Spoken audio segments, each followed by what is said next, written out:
I'm live. Learn more about going live. Okay. Let's see here. What we got on here? Just one person right now. Bear with me just a second, whoever you are. I'm trying to get on my laptop here so I can actually see comments and stuff a little better. Sorry to interrupt your stream. Well, we don't need the volume down here. Watching a pizza ad. Dave K. Hey, Dave. We're waiting for some people to come in here. Just gonna have to chat it up with Dave. Let's see, we got 4 people in here now. Okay. 6. All right, we're starting to roll in now. Give it just a little time for people to start coming in, so I don't have to say everything twice. That's kind of the point of this live feed, is just wanting to answer some questions. I know a lot of you guys keep messaging me on Facebook and Instagram and God, everywhere else, asking me questions about the car. So I thought maybe I would do a live feed, and if you wanted to ask questions, I could answer them real time. And then in the future, if people ask those same questions, I can just tell them to go back and watch this live feed. Still 6, numbers bouncing. So I'm showing 6 people on here. The only comment I'm seeing right now is from Dave K. I mean, I'll just talk to 6 of you. I don't care. It doesn't bother me one bit. But I'm just trying to give it just a little more time for people to come on. Generally, I like to see at least 20 or 30, or preferably more. I think the most we ever had on a live feed on this channel was like 100 and something people at one time.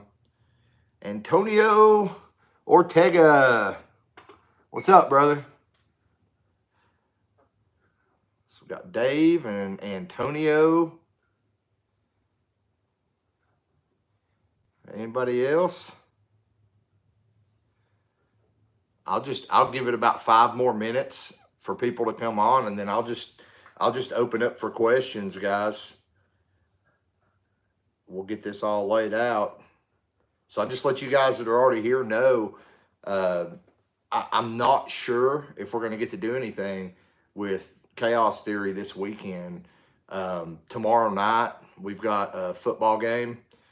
My daughter's captain of the color guard, so we're not going to be doing test and tune tomorrow night like we did last week.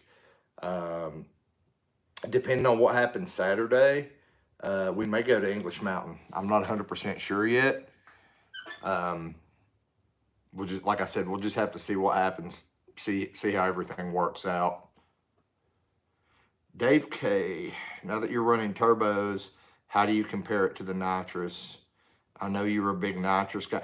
Yeah, Dave, I'm still a big nitrous guy. I love nitrous on daily drivers. I prefer nitrous on a daily driver, just for the simple fact it doesn't really fuck with anything. I mean, you can have a car that still runs like stock, gets good gas mileage. The China Vet's a perfect example. Tracy drives that car to work every day. I mean, it's high 6-second capable, and it basically runs and drives like stock. That's her new daily driver now. So I actually prefer nitrous on the daily drivers. But turbos, yeah, I'm loving the twin turbos on this car for sure. It feels like you can make a whole lot more power, a little more safely with the turbos, as long as you set everything up right, than you can with nitrous. But yeah, I'm still a nitrous guy. Still a nitrous guy. Just I think I've said it in videos before, but I prefer the nitrous on my daily drivers, and I prefer the turbos on the race cars. And superchargers, like any you know, like a root style supercharger, a blower, or a you know, centrifugal supercharger. I mean, those are pretty good for daily too. As a matter of fact, one of my buddies is actually about to put a torque storm. You guys might remember a couple years ago, I tuned a C10 that had a 5.3 swap in it and just a really small, I believe it was a stage 2 Texas Speed truck cam. I did a video where I tuned that truck, and that friend of mine is actually, he just sent me a message, what, yesterday, I think it was, and showed me where he had just bought a Torque Storm supercharger. So he's going to be putting on that truck. So I might get some videos of that. I'll have to talk to him and see. But supercharger's nice for a daily. Nitrous is nice for a daily. I save the turbos for the race cars. That's just my preference. I mean, I know a lot of people want to do the turbos on their daily drivers, and I mean, that's fine if you can pull it off. We didn't have a very good experience with that. It's just, it's a lot more shit to deal with, guys, you know, on a daily driver, a lot more maintenance with an aftermarket turbo setup. You know, you got couplers coming loose all the time. You got just all the heat you're dealing with under there. I'd just rather, you know, maybe put a little cam in it, throw a nitrous kit on it for a daily driver, and just, you know, call it that. Well, it doesn't look like we're drawing a very big crowd tonight, so I guess we'll just go ahead and get started. I think we kind of already did. So the purpose of this video is just to answer questions that you guys have had about chaos theory, you know, what we've done to the car, and, you know, stuff like that. Pretty much open for questions, guys. Or I can just sit here and babble for an hour. I mean, I can do that. I'm pretty good at just rambling on. You guys know that. So if you guys got questions, now's your time to throw them up. And I can kind of answer them live. And that way, if you need me to elaborate on anything, I can elaborate on it.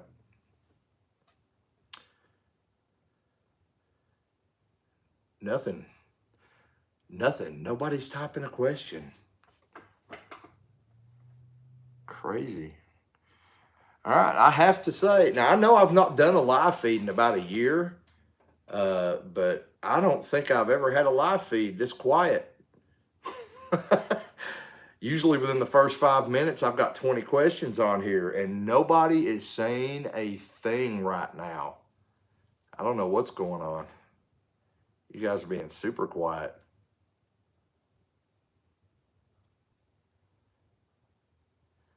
Yeah, William, it's really quiet.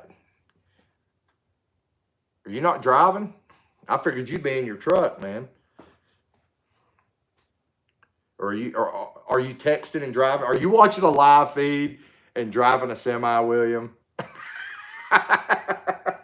Is that what you're doing right now?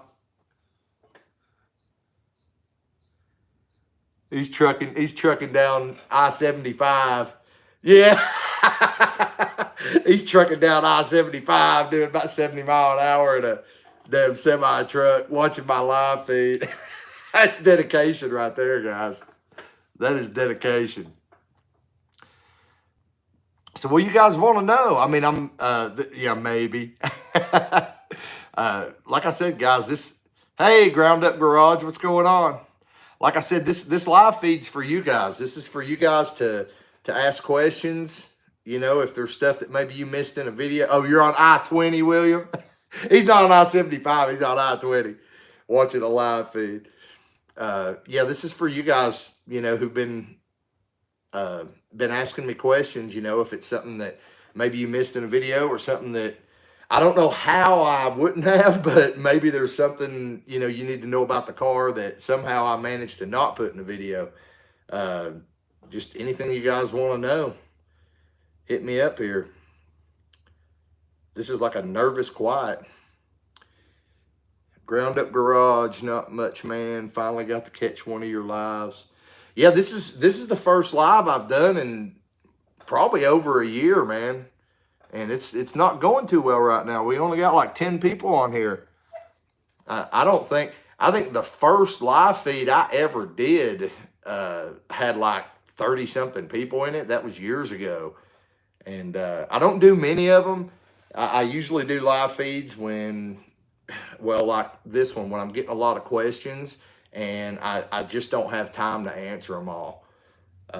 So I'm like, okay, heck with it. I'll do a live feed. If somebody wants to know the answer to a question bad enough, they'll get on here and ask it. That's the way I look at it. Hey, what made you realize that it was actual converter slipping when you thought it was just because it was that how that converter was supposed to act?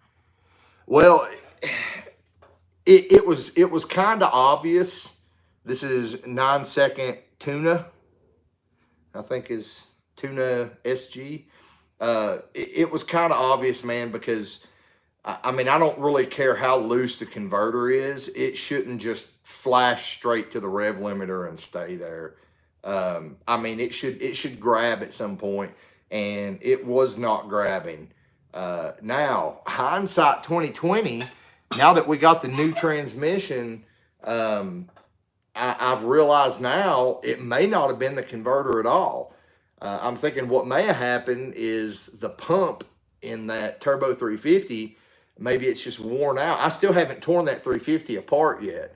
But it's possible that the pump in that Turbo 350 was just so worn out, it wasn't supplying enough line pressure or enough charge pressure to the converter. And that's why the converter, was blowing through so bad. Because I don't know if you saw the video where we put the Jegs converter in the Turbo 350. We took the car to the track, but that brand new Jegs converter was acting just like that B&M nitrous whole shot converter was. So then we put that exact same Jegs converter in our brand new Turbo 400 here, took it to the track, and it grabs hard, does exactly what it's supposed to do, enough that it brought the front wheels off the ground. So it's definitely acting right now. But that actually makes me wonder if the B&M converter, like maybe that Turbo 350 transmission, wasn't providing enough line pressure the entire time we had it, and maybe that B&M nitrous whole shot converter that I have is still good. I'd like to have it tested because we got that from our buddy Josh out in Kansas, and he said it was acting good in the truck he had it in, but it always acted really sloppy and loose in Chaos Theory here. So yeah, it may have just been the transmission pump the whole time causing all of our converter issues. So at some point, I was going to say maybe I might want a little bit looser converter at some point, and I might try to put that B&M converter, like have it flushed and put it in back in CC here behind the Turbo 400 and see what it does. But honestly, I don't see me ever wanting a looser converter in this car. I think the Jegs converter is doing exactly what we need it to do at this point. The shifts look good. It's funny thing, reading the data logs, I've not even really paid attention to where it's grabbing at. But I know in the video from last weekend where we took this thing to the drag strip, I had no problem at all getting on the two-step at 3,800 RPM on this Jegs converter, and it's supposed to be a 3,200 RPM converter. So that just kind of shows you how much torque this thing's making, when I'm trying to get up on the chip there. Elijah Scott, cousin kisser. Cousin kisser. Okay. And then he says, laughing my ass off, just kidding, yeah, I'm not allowed to say that word. I'm white, man. I'm not allowed to say that word. I don't even know if y'all can see it because it's throwing up heck, I'm gonna hit show. I don't know if y'all can see it because it was throwing up a message telling me there was a bad word in there. William, how do you tell what stall converter is best for your setup? Ask. I mean, I do a lot of guessing, but the best thing for you to do is just ask, man. Like, either call a converter company. Obviously, you can't just call Jegs. I mean, they shoot you a general idea, but I would call a converter company and tell them what your setup is, what you're looking to do with it, and just ask, and they'll figure it out. Like you'll tell them your cam specs, your engine, your gear ratio, your the weight of the vehicle, and they'll put all that stuff in their little computer, and they'll pop up with what would be a pretty good match for what you want to do. Yeah, that's something else, guys. We'll touch on that real quick.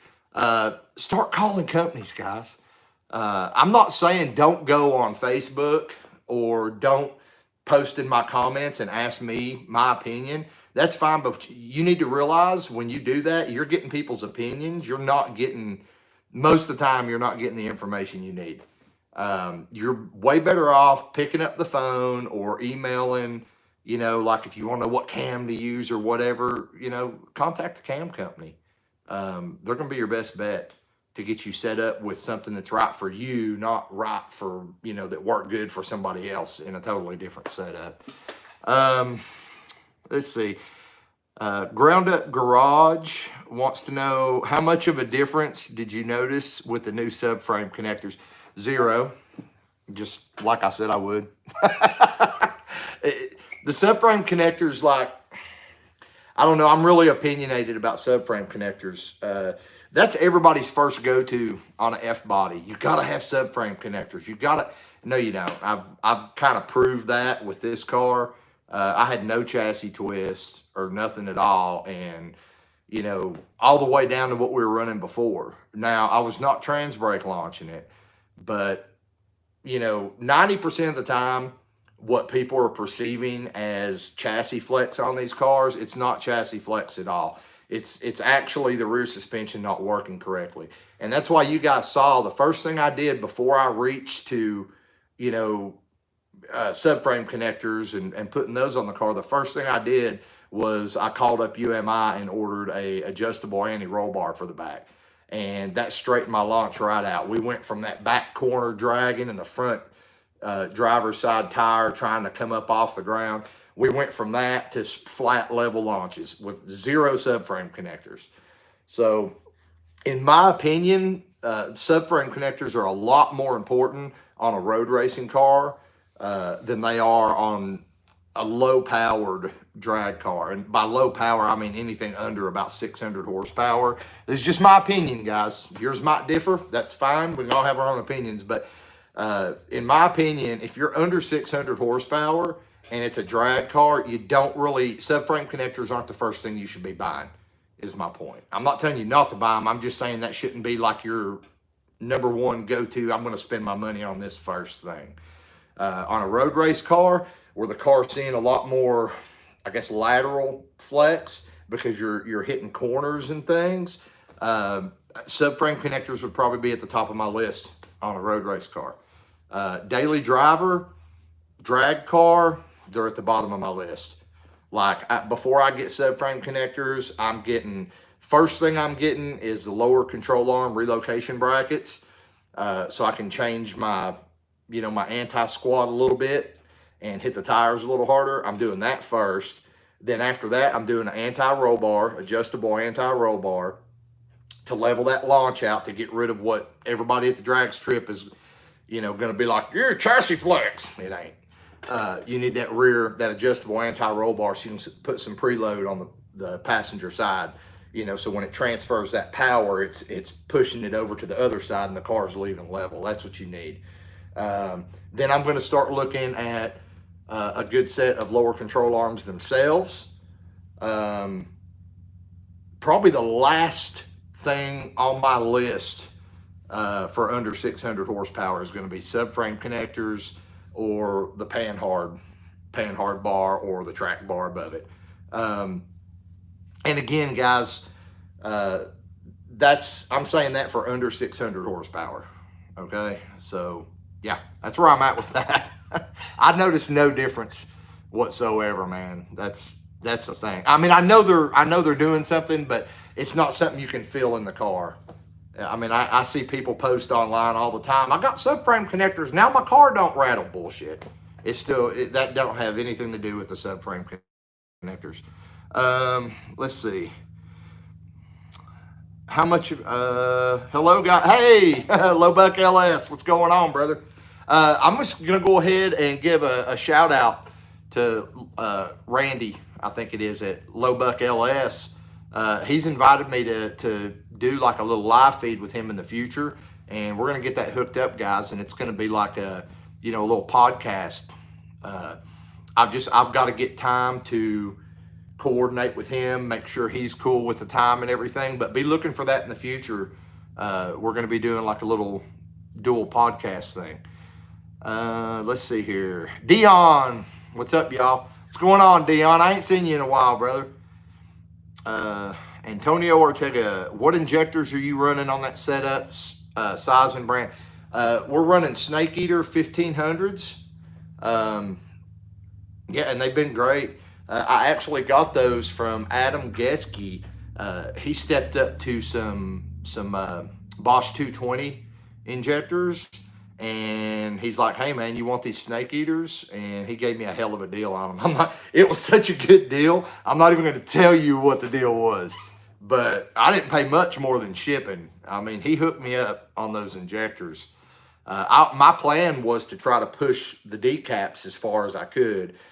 Which at this point, I think I would have already maxed the decaps out. So yeah, let's see here.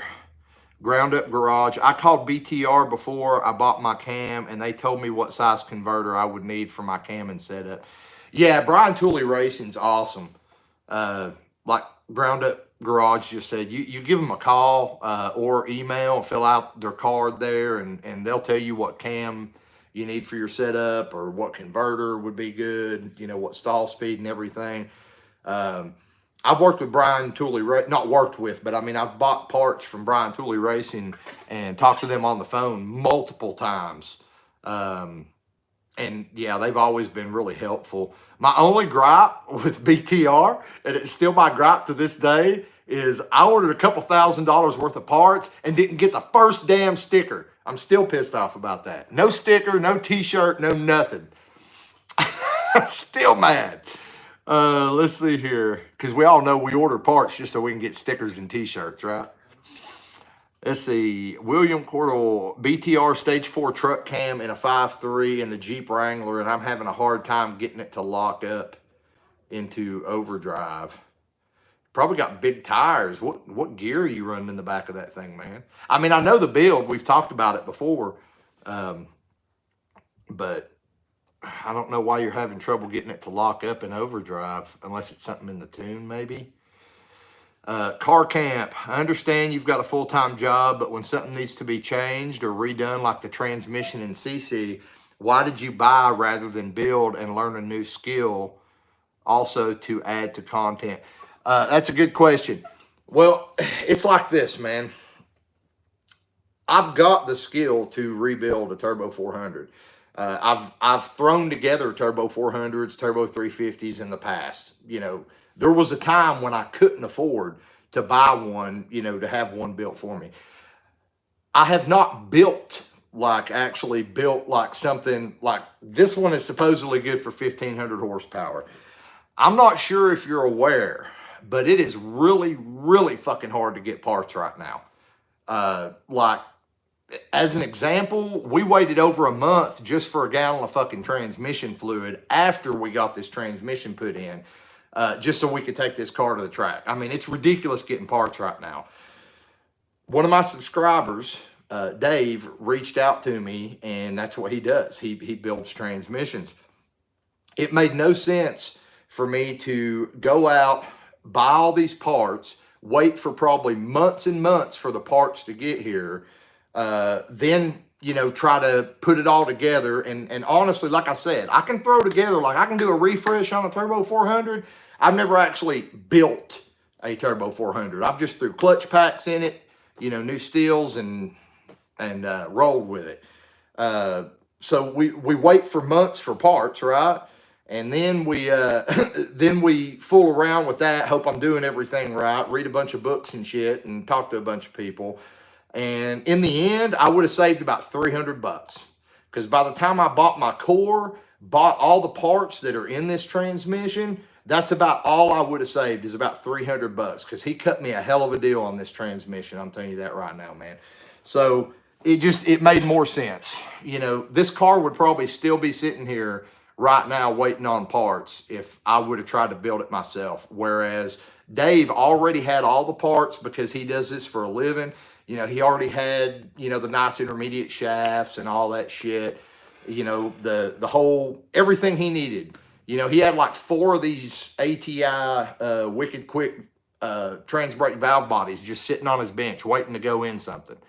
So that's why I did that. And like I said, in the end, I really wouldn't have saved much if I would have used the same parts he used, because he pretty much charged me a couple $100 to put it together, plus the cost of the parts. That's pretty much all he charged me. So yeah, it was totally worth it.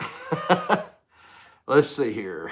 I'm currently running a 2800 to 3000 install on my Jeep with the Holley Terminator X. Yeah, man. And see, William, I mean, I've not even tried to do any transmission tuning with the Holley software. I mean, I don't know if it's an issue with your converter itself not wanting to lock up, like maybe there's something wrong with the converter, or if it's, you know, something in the transmission, like maybe the lockup solenoid's not functioning correctly, or what's going on, man. Or again, if it's just something in the tune. I'd love to help you with that, but I have zero experience doing any kind of transmission tuning with the Holley. Hell, I'm running the Holley HP. It doesn't even have transmission. It doesn't even have the ability to run a computer-controlled transmission. I Rock Daily, what power level do you recommend getting rid of or replacing the stock rear end? Depending on what you're doing with it, I mean, we pushed this car into the 6s with, you know, a stock 1990 RS rear end. So it was making noises a little bit, but it was holding together. And we were doing one, what's the best 60 foot I think we had was like a high 1.5, like a 1.59 60 foot. It's not really the power level, man. It's what you're doing with the car.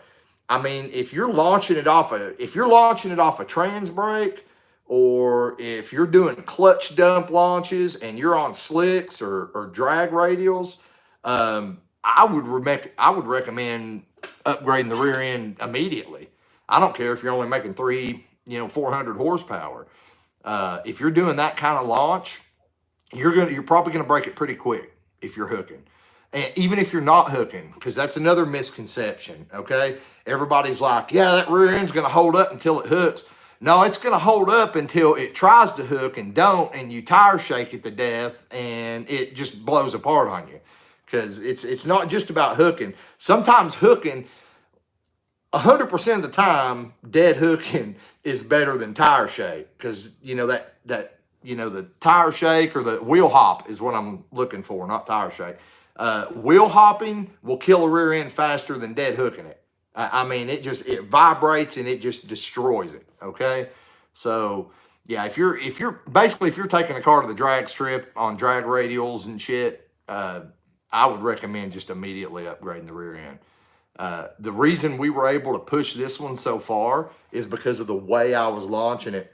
And what I was doing, if you watch the older videos with the original transmission before we got a trans brake, you'll notice I always preloaded the drivetrain. Like I would put it on the 2-step and you'd see the whole car arch up. Well, that preloads everything. So when I took off, it wasn't a sudden jolt, to the system. It just smoothly, whereas if you're launching off a trans brake, basically you got slack in the whole system. You got slack in your U-joints, front and back. There's slack in the transmission. There's slack in the rear end. And as soon as you let go of that button, it just takes all that slack out at once and just snaps everything, if that makes sense, if you can visualize that. So that's really hard on a rear end. Yeah, so that's my opinion on that. If you're doing serious launches with it, I would recommend going ahead and upgrading. And I want to say this too. these 9-inch Trick Chassis rear ends, I am not sponsored by Trick Chassis. I paid 100% price for this rear end, guys. I just want to say that up front. I don't get any kind of kickback from them. For rear ends you guys buy, I get nothing out of that deal, okay? There was no deal. Like, I never even tried to work a deal with them. But I will say this, that rear end was a lot cheaper than what people on the internet are going around saying it is. I had less than $2,600 in that rear end, and it was fully optioned out. All the additional bracing, the additional, adjustments for the lower control arms.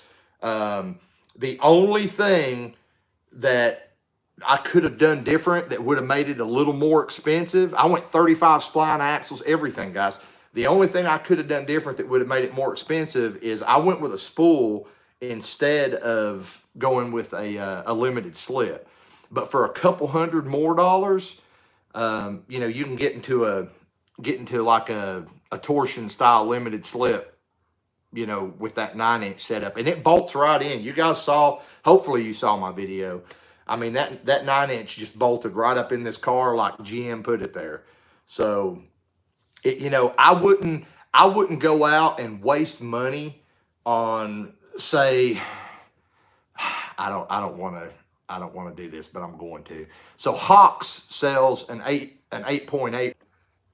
I think I lost you guys. Hold on. Hey, is somebody messing with the internet or something? Okay, I'm back. Sorry. Okay, sorry I lost you guys. For some reason, we lost signal to the router. I don't know what happened. But anyway, what I was saying, yeah, before you go out and spend money on like a Hawks 8.8, you really need to look at the Trick Chassis 9-inch. And you can go down the drop-down menu. You can check off every option you want for it. You can get it a lot cheaper than I got mine even. You could probably get one out the door with a limited slip for around $2,200, as long as you don't get like all the heavy duty shit like I got, and it'll still be good for over 600 horsepower. So just something to think about, guys. Now the only caveat to that is if you're going to the junkyard and you're buying an 8.8 and you're going to modify it yourself. Obviously, that's going to be way cheaper. So I'm not talking about that. I'm talking about like the Hawks 8.8 rear ends. In my opinion, they're just not worth the money. Also, the weight. My 9-inch with the fabricated housing and the aluminum center section and everything that I got, it actually ended up weighing 14 pounds less than my original rear end. So all the bullshit you hear on the internet about, oh, the 9-inch is going to add weight. No, it actually ended up being lighter than my stock rear end. So I know that sounds crazy. Now that was with the fabricated 9-inch. If you get like an actual Ford 9-inch, yeah, they're pretty damn heavy. Let's see here. What else we got? Oh man, I'm behind. I got to stop babbling so much. Cody Hales, glad to see you getting to enjoy the car. Thank you, sir. Casual Customs, spending the money on parts buys you back your time. Absolutely true. Absolutely true. And I do want to say, too, I'm still paying for that transmission. I borrowed the money for that transmission. I've almost got it paid back at this point, but it wasn't like I was just sitting on that money. I'm not rich, guys. I'm not rich.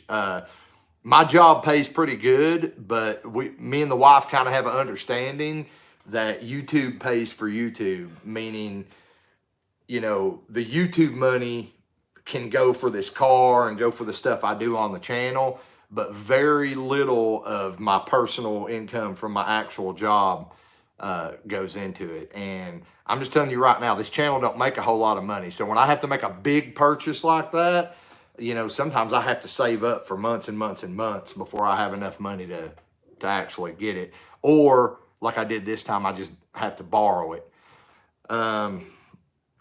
Yeah, keep your credit score up, guys.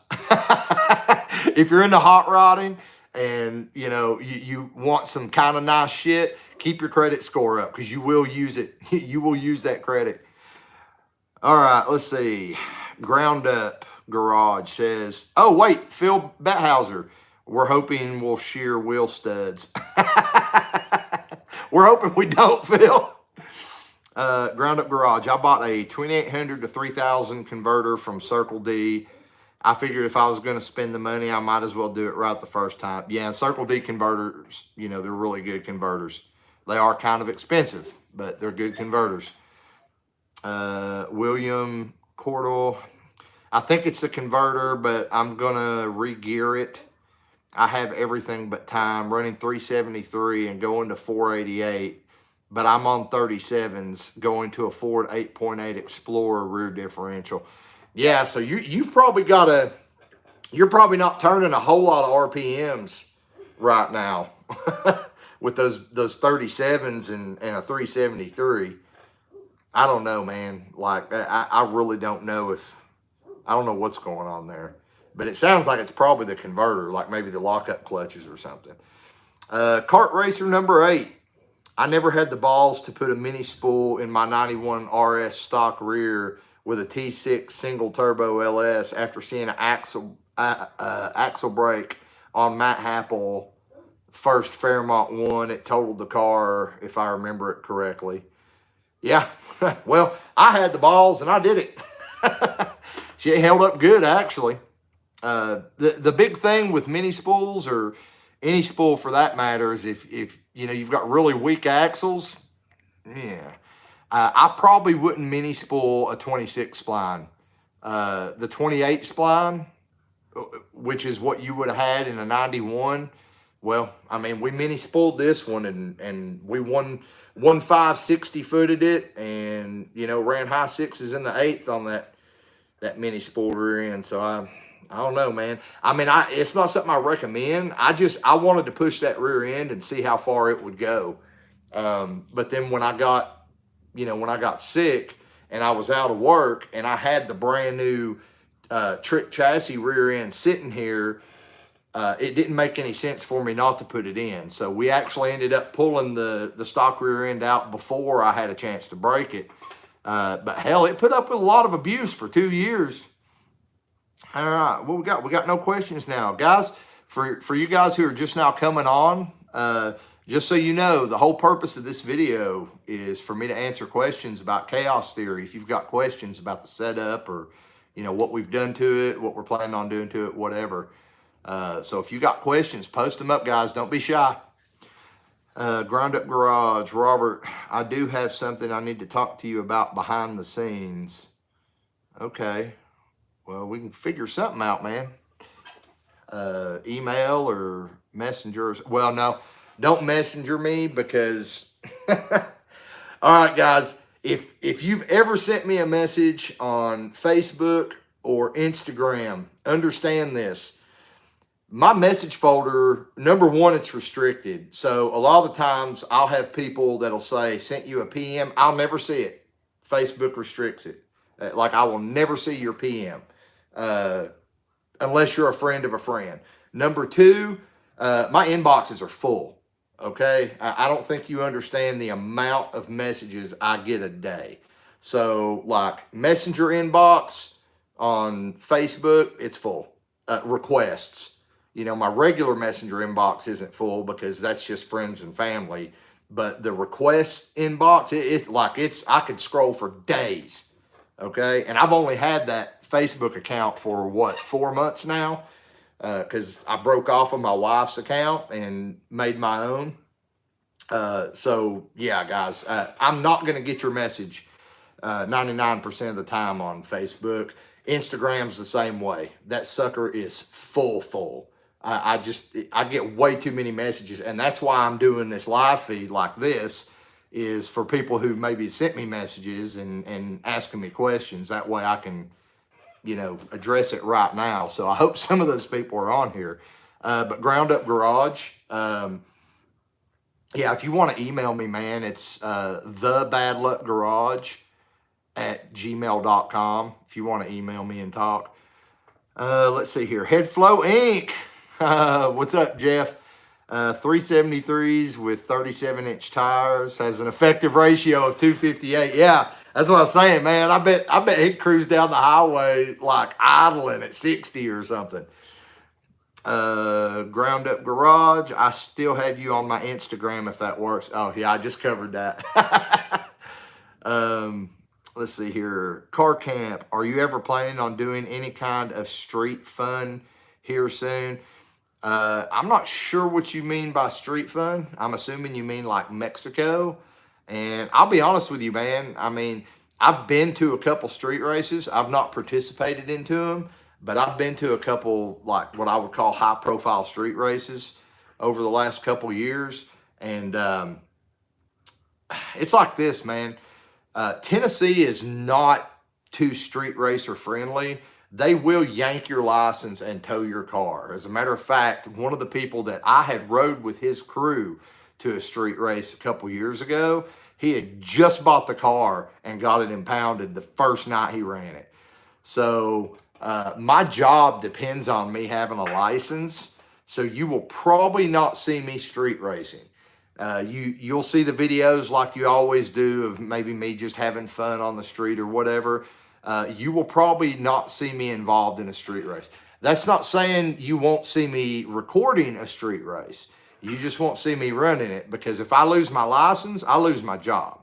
If I get a reckless driving ticket, that affects my job's insurance, and they will straight fucking fire me. So my livelihood is not really worth, providing content, if that makes sense. I got mouths to feed and house payments and car payments to make, brother. It's just not worth it to me. I used to do that shit back in the day. Some point you got to grow up. Unless you're in I'm not going to say grow up, because there's some badass motherfuckers out here street racing. But in the state of Tennessee, it does not pay to get caught street racing. I'll just say that.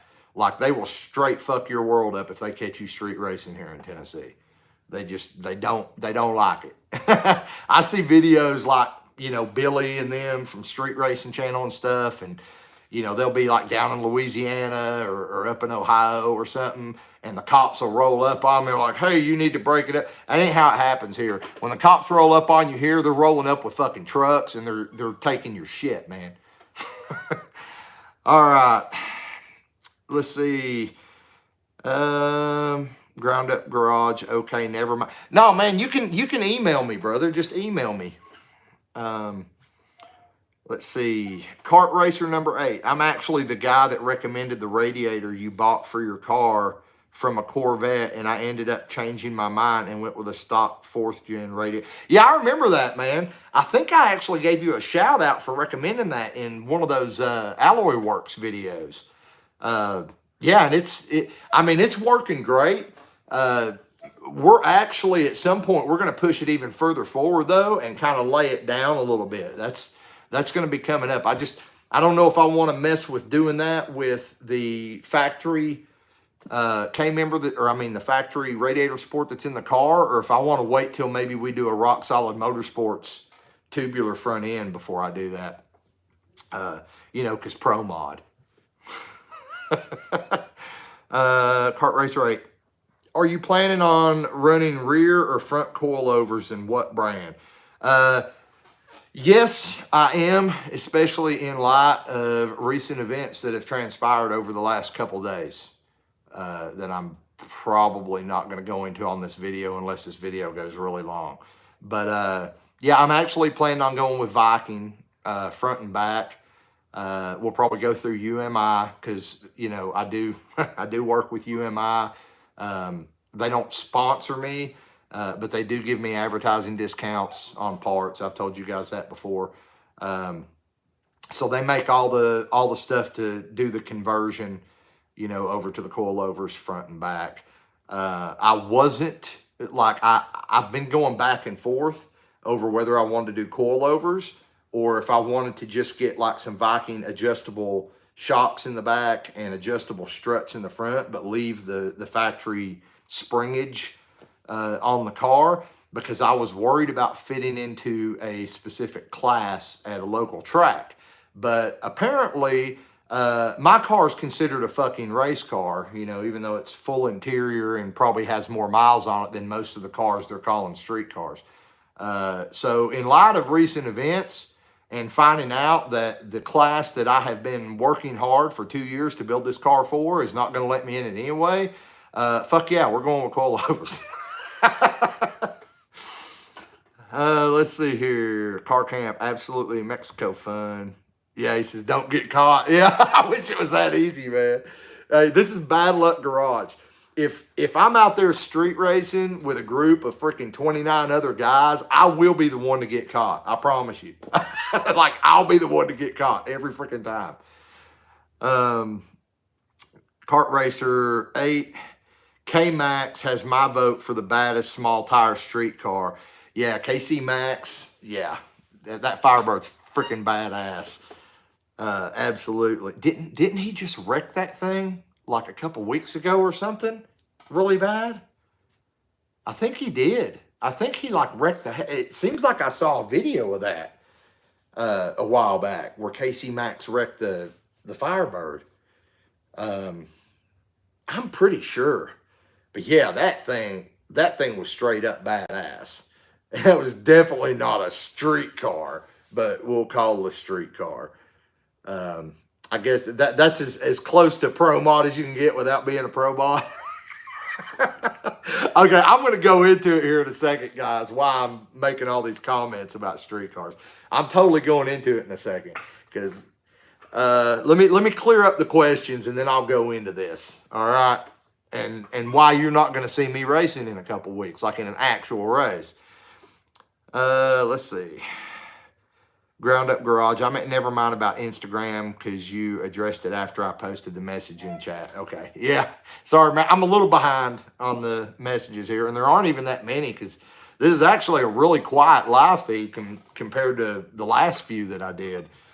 Like right now, I think the most I've seen on here tonight is 30 people.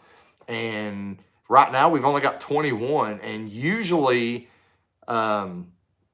usually I'm used to seeing like 80, 90, 100 people on here at once. So it's crazy to me there's only 21 people. But I've not done a live feed in over a year. So, all right. My buddy Phil says, have you had any luck dealing with the boost controller?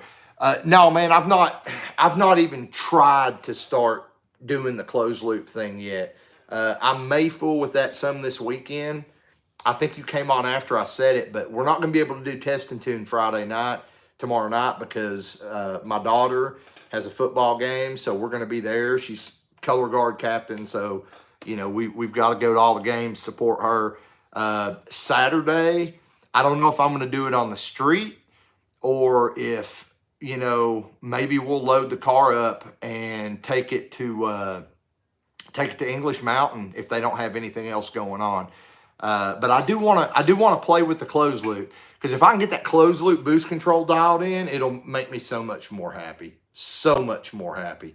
Because I'm chasing my tail with changing weather conditions. Because the duty cycle changes based on weather conditions. Whereas if I can get the closed loop dialed in, then I can just tell it I want to make this much boost and it'll just do it. So definitely want to play with that Saturday or Sunday if the weather's good. Voodoo Race Garage and Turbos. Hey, brother, did you ever heal up from COVID? Just asking because I'm still having problems from it. Brother, I'm still having problems from it too.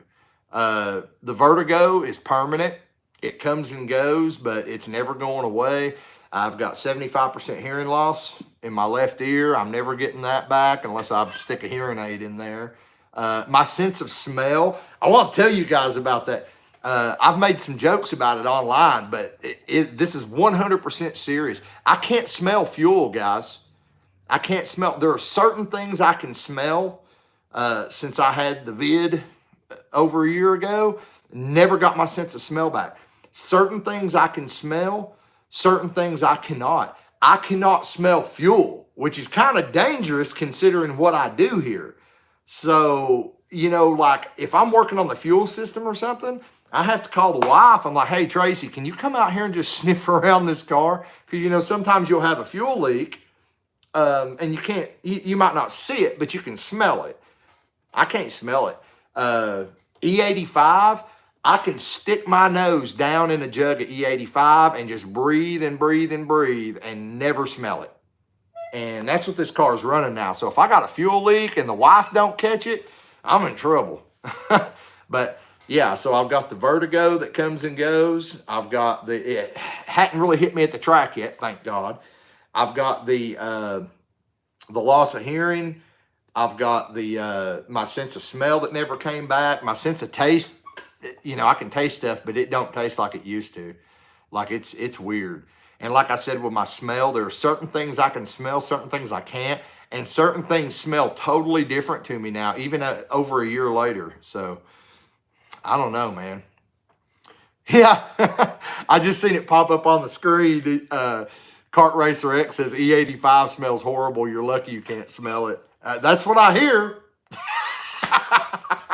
You know, I'd already lost my sense of smell before we ever poured the first 5 gallons of E85 in this car. So I have no clue what E85 is supposed to smell like. But I know to me it smells like water. All right. Headflow Inc. Yes, Ryan KC Max is making fast progress rebuilding after his big end. I thought so. He might be back sooner than expected. I hope so, man, because that car dominated in street races. Like that Firebird it was badass. So, you know, I'm just glad he wasn't hurt. So, yeah, good luck to Ryan, KC Max, getting that Firebird back together. Car camp, do what? I'm an hour and a half from Kansas City, Missouri, and I'm wanting to try and get down up there with my Mustang. English Mountain? Or where are you? I don't know. Maybe I'm missing something because English Mountain's a long way from Missouri. C Temple. I'm sure he did wreck, but he's already fixed it and has won a couple races since then. Really? Because I thought he tore that car to pieces just a couple weeks ago. I mean, maybe I need to check his Facebook out because I've not really checked in on him in a couple weeks, I don't think. The wreck was the last thing I saw from him. Car camp, lost my sense of smell forever. Yeah, wife says the same thing about the dog farts. Yeah, I'm not gonna get grotesque on here, guys, but I can't smell my own gas anymore either. So I feel sorry for my wife and my kids. Because I'm in here, I'm like, I don't stink at all. And yeah, they're over there burying their noses in the covers, trying to get away from it. Let's see. 9-second tuna. Thoughts on the 8-second quarter mile 4L60, 4L60E. Man, look, the China Vet totally changed my perspective on 4L60Es. Now, our Avalanche is starting to flare shift second gear. That is the third 4L60E. All GM replacements, mind you, not just like shitty rebuilds. Like this Avalanche is on its third 4L60E. It has like 140,000 miles on it. We're on number 3, fixing to be going to number 4 real soon. And I think this time I'm going to get, you know, either RPM or Performa built to build one. Because I'm yeah. But the China Vet really impressed me because, you know, we had that bone stock 4L60E in that China Vet, and we beat the shit out of that car for over a year on nitrous. Dead hook and launches too. And, you know, it didn't even whimper until the end there, and then it finally lost second gear. And now we got that, you know, that RPM level 4 4L60 in it. But I don't know, man. I think it's all about, you know, keeping the heat down. It's all about how the transmission's put together, what kind of parts are in it. I know Performa Build especially, they build some badass 4L60Es. And that's what would be in the China Vet right now if it wouldn't have been for the whole, you know, having to wait on it thing, like pull it out and having to leave the car disassembled. Now, not to knock RPM transmissions at all. They build damn good 4L60Es too. Performa Build is just straight known for 4L60Es. Like you ask anybody in the US, you know, I want a badass 4L60E, and 80% of them are going to say Performabuilt. But you know, I would have a Performabuilt in the China Vet right now if it wasn't for the fact that they didn't have C5 4L60E cores. So I would have had to tear the car apart. It would have had to stay apart for weeks while I shipped my transmission to them and built and come back. So with RPM transmissions, they sent me the transmission. Me and Ray put it in 2 days later, sent them my core back, and it was a done deal. But like I said, not knocking RPM transmissions either, because, you know, I'm pretty damn happy with that one that's in it. We've not put it to any serious abuse because I gave the China Vet to Tracy, and now she don't want me to race it because she's afraid I'm going to break something else. Like, that's her daily driver now. That's her baby. You know, like, she's got the China Vet and I've got Chaos Theory, but I still would like to put the China Vet in some more hard tire events. I just got to talk her into it. But yeah, I mean, 8-second 4L60E. I don't know what it was in. I'm assuming probably something light. I don't know, but I know it, from what I see, they seem to suck in big heavy trucks and do really good in light cars. So that's my opinion on them. I wish my Avalanche didn't have one, but the Corvette did really good with its 4L60E. Does KC Max have a YouTube? Wait, does KC Max have a YouTube? I don't think he does. If he does, I've never seen it. But he does have like a fan page on Facebook, or it might have been his actual page, like Ryan. I don't know. I know he's on Facebook. The only videos I've ever seen of KC Max have been from like 1320 Video, or, you know, places like that just film street races. Oh, and the Kart Racer number 8 says, yes, he has YouTube. All right, so I stand corrected. Car Camp, street racing up in Kansas City is always going. I kind of assumed it was, especially, you know, with, oh, Kart Racer 8. Oh, Beater Bomb is another bad dude on small tires. Yeah, I love Beater Bomb, man. I'd like to meet him in person. He seems like he'd be a blast to hang out with. He's just a smart ass. I love it. But yeah, man, that Mustang he's got, I would say that's the baddest whatever in a Mustang, but we have no idea what's under the hood because he always pops off with some stupid shit every time somebody asks him what his setup is. That's part of the allure, though. Twisted Builds LLC. Just saw you were live. Wanted to say hi. Well, hello. Glad to have you here, brother. Twisted Builds LLC. I'm trying to think of who you are. I know I think I've been on your channel before. I can't remember. C Temple. I might be thinking of a different wreck then. Not sure. Kart Racer number 8. Where did you get your knowledge on tuning and using Holley ECU? Self-taught. Yeah, it's pretty much self-taught. And I'm not that great with the Holley stuff, man. I mean, just being straight up honest. I've had help. Matt Happel has helped me a little bit. Brett Spence has helped me a little bit. But it's mainly been just going online and, you know, the same way I learned to tune with HP tuners years ago. I had some help from Anthony, AK Nova Man. He's got a YouTube channel. But he actually reached out my very first swap like 10 years ago. I was having trouble with the tuning service that I'd sent my harness and everything to, and he reached out to me and he helped me learn, you know, the basics of tuning. Anthony, great dude. But then from there, I watched videos, I read how-tos, I spent a lot of time on the HP tuner forums and just taught myself what to do. And then I started like street tuning for buddies and friends of friends and friends of family and stuff like that. But then the Holley switch for me was actually really hard because Holley was so simple compared to HP tuners that it actually made it harder for me to learn what to do because I was overcomplicating everything with the Holly from day one. But like I said, Matt Happel from Sloppy Mechanics, he helped me out mainly through his videos, but he also helped me out, with questions I had directly.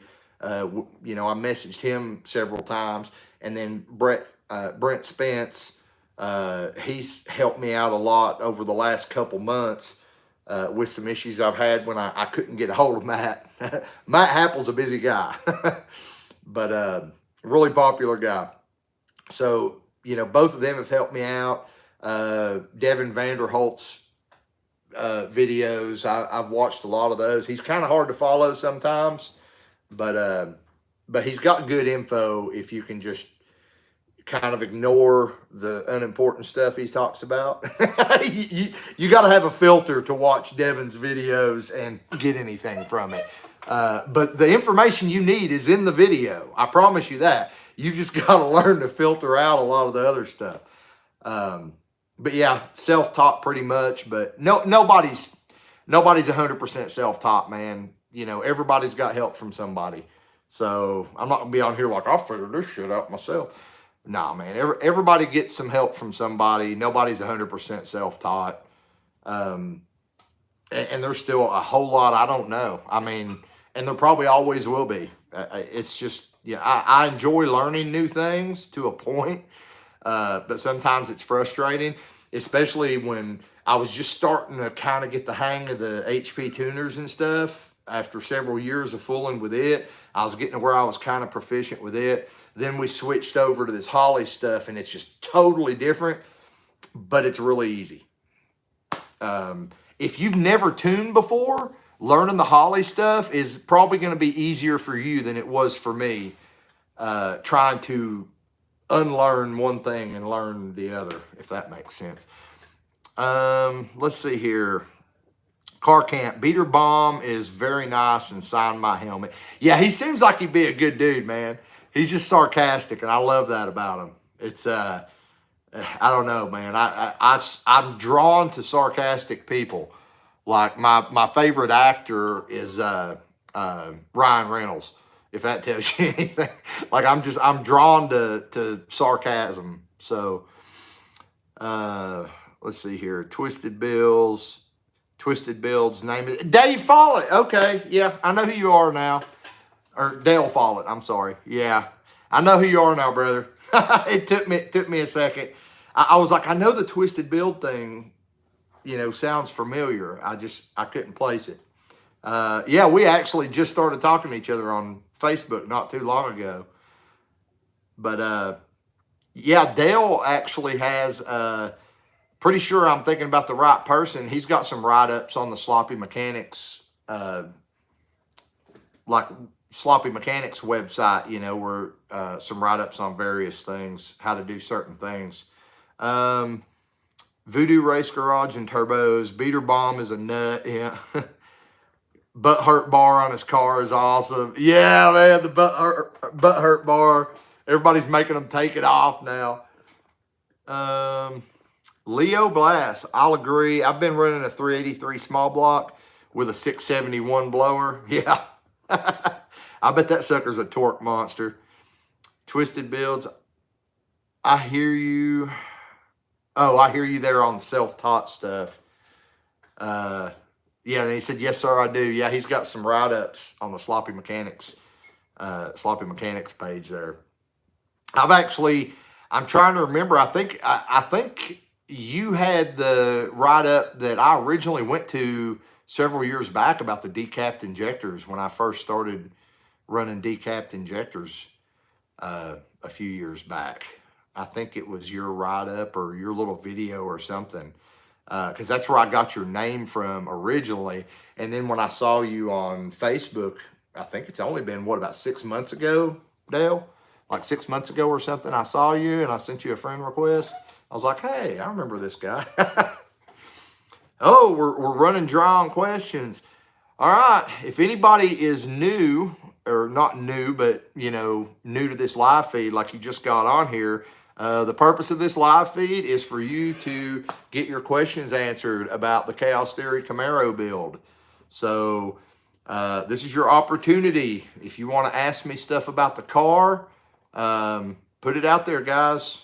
Again, don't be shy. Car camp. Anytime Beater Bomb works on his car at the track, he pulls it into the trailer and shuts the doors, comes out sweating balls, but haters don't know what is what. Yeah, I know, man. Like I've never seen him in person, but you know, I've seen him on like 13, 20 videos, and I fucking love that shit, man.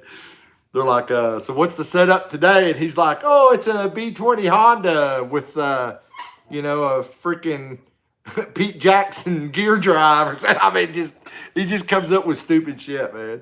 He will not tell him what's in his car.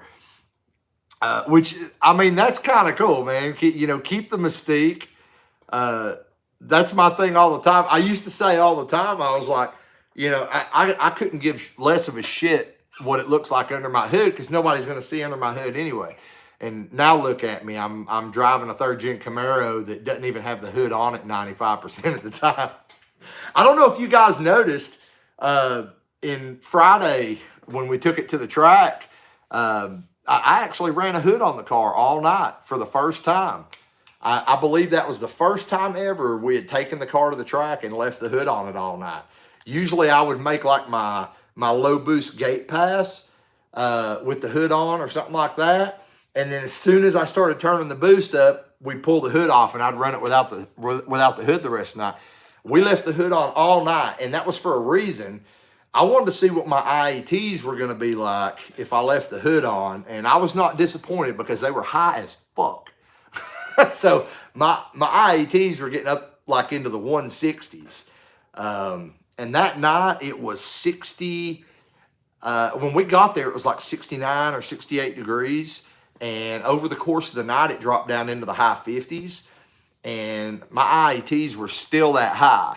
Previously, we took it, you know, to the same track a couple videos back, and it was like 92 degrees outside, maybe 93 or 94. It was hot because I remember I was just pouring sweat in that video.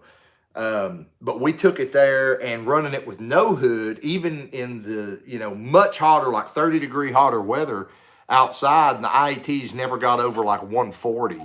So that just shows you, you know, the difference between running the hood and not running the hood. And it's something I'm going to have to address because I would rather leave the hood on, but I think what I'm going to have to do is pipe the inlets to my turbochargers like maybe down underneath the car to the bottom of the car or something, and put screen over them so we don't suck any rocks up into them. I'm gonna have to do something to get cool air with the hood on, guys. And I don't want to cut holes in the hood or do anything fancy with the hood just yet, because we are most likely, me and Brad are going to change the whole way this twin turbo setup is configured once we get the new engine built and I go to some bigger turbos.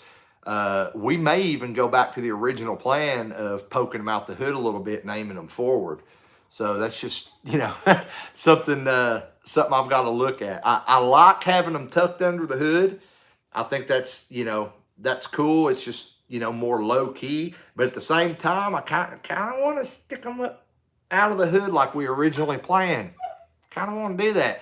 And since I'm most likely going to be going to a set of mirror image twin, you know, larger mirror image turbos from VS Racing, since they're going to be mirror image, I might not feel so bad about them being stuck out of the hood because we can stick them out of the hood and actually make them look nice. But anyway, do we have any more questions or should I keep rambling? Let's see. Matt Happel is the guy that gave me the idea to turbo LS my Camaro. Yeah. All right. It's funny you said that. So here's the deal with me and Matt Happel, guys. I don't know why, but years ago, when I first started this channel, for some reason, there were a bunch of people on the channel that got it into their head that that I didn't like Matt Happel for whatever reason, which is the furthest thing from the truth. I love Matt. I love what he does. I mean, I'm not gay for him or anything, But, you know, I've been watching Matt's videos probably for probably at least 10 years. I've been watching Matt's videos. And, you know, so about 5 years before I ever put out my first YouTube video, I was watching Matt. And the thing that originally drew me to him is in his earlier videos, he was playing with nitrous. And like most of you guys know, I've been a nitrous guy for like 25 years. Like that's all I ever fooled with up until Project Steppenwolf. But yeah, so when I first found Matt's videos on YouTube, YouTube was still kind of, you know, a new thing. And Matt was like putting nitrous on all these little cars. Like I think the first video I probably ever saw of Matt was like a nitrous. He put nitrous on like a freaking Mitsubishi Galant or something like that. And I was like, who the fuck is this kid? I was like, I don't know who the fuck he is, but he's, you know, this is right up my alley. So I just started watching it casually. And then when he started doing like all the turbo stuff, like with the Fairmonts and stuff, I had never messed with turbos, guys. I mean, I had owned like 4-cylinder turbo cars back in the day. Like I had a Dodge Daytona Pacifica, you know, turbo. But I had never really tried to build a turbo car, you know, like actually put a turbo on a car that shouldn't have had a turbo on it. So at that point, 10 years ago, I had did my first LS swap, which was on Project Steppenwolf, which is the vehicle that actually started this channel 5 years later. Keep that in mind, guys. I actually LS swapped that truck like 5 years before it ever appeared on YouTube or anything. But, you know, I got a good deal on some turbo parts from my buddy John, and I was like, okay, well, I'd been watching Matt's videos, so I learned a little bit from him, and I started doing a little research myself, and, you know, that kicked off. But like I said, there for a while when I first started this channel, I don't know if it was something I'd said or what it was, but I had several guys that would come on here and be like, why do you hate Matt so much? Why don't you like sloppy mechanics? I'm like, I've never said that. Like, I don't fucking understand. Like, I've never done anything but praise him. So I don't even know where that, you know, that whole thing came from, but it actually transferred over to Facebook too, because I had people asking me the same thing on Facebook. And I was like, man, I don't even know what you're freaking talking about. So I don't know. Maybe it was just something I said that got took the wrong way, or hell, I don't know. Maybe Matt said something about me and it got took the wrong way, but for some reason there was a group of guys that were constantly commenting on my videos and stuff that thought that I didn't like Matt Happel for whatever reason. And again, I have no clue why. Go back to the questions here. You thinking of doing K Blank says, you thinking of doing a drag and drive event? I would eventually like to in this car.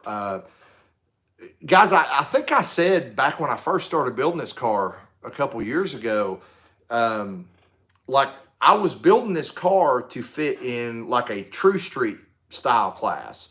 But I would love to do like drag and drive too. The problem is my job currently, it's really hard for me to get time off work, let alone that many days in a row, for me to go do an event like that. But I have thought about, like, you know, Power Tour comes through close to me sometimes or something like that. But yeah, eventually I'd love to. That just looks like a good time. And Uncle Ray and I have actually talked about it, because if I was going to do something like that, that's probably who my co-pilot would be Uncle Ray.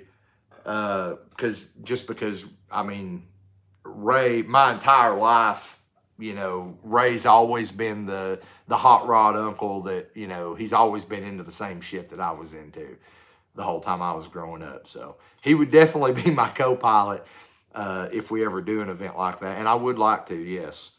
Let's see here. Are you going to put a K member in it? Eventually, yeah. And but the K member, it's going to be on down the road, and I'm trying to decide what K member I want to go with, because I'm up in the air about my steering. I was pretty dead set that I was going to put a Pinto manual rack in it at some point, But I'm actually kicking around the idea now of possibly putting power steering back on the car. Um, and that would be something, since we're going to redo the turbo kit, I could maybe make it a little more friendly to putting like a third gen Camaro power steering pump or something back in there. But yeah, I will do a K member.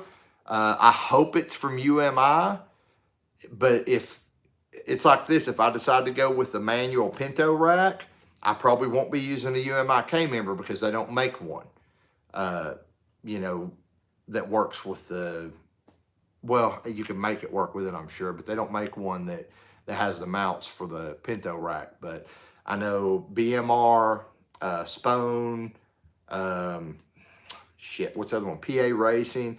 They all make K members that have the mounts already there, and they actually sell a manual Pinto rack kit that comes with rod ends, everything, steering shaft, all that.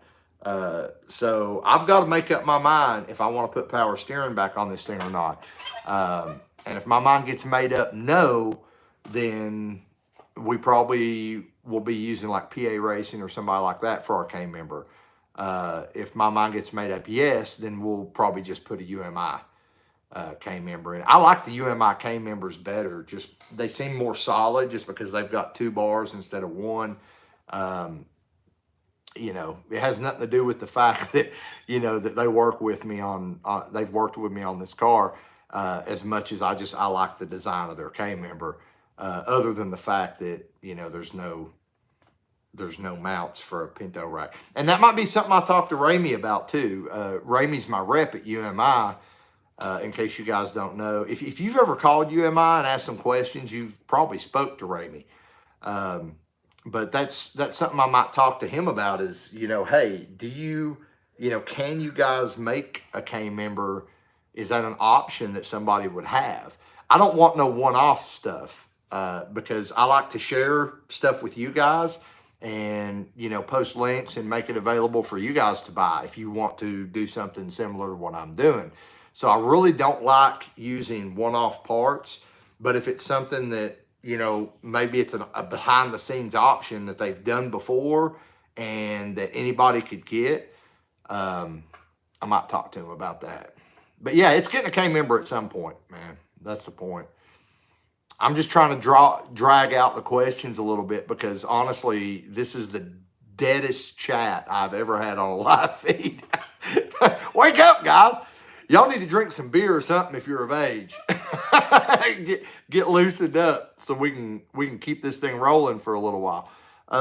Let's see here. Drag and drive would be sweet. I agree. I saw you put a hood on, Phil said. Yeah. Phil's probably shocked by that. He was like, holy shit, CC's not topless. Antonio Ortega says, how did it do in the dyno? Never been on a dyno in my life, Antonio. Never in my life.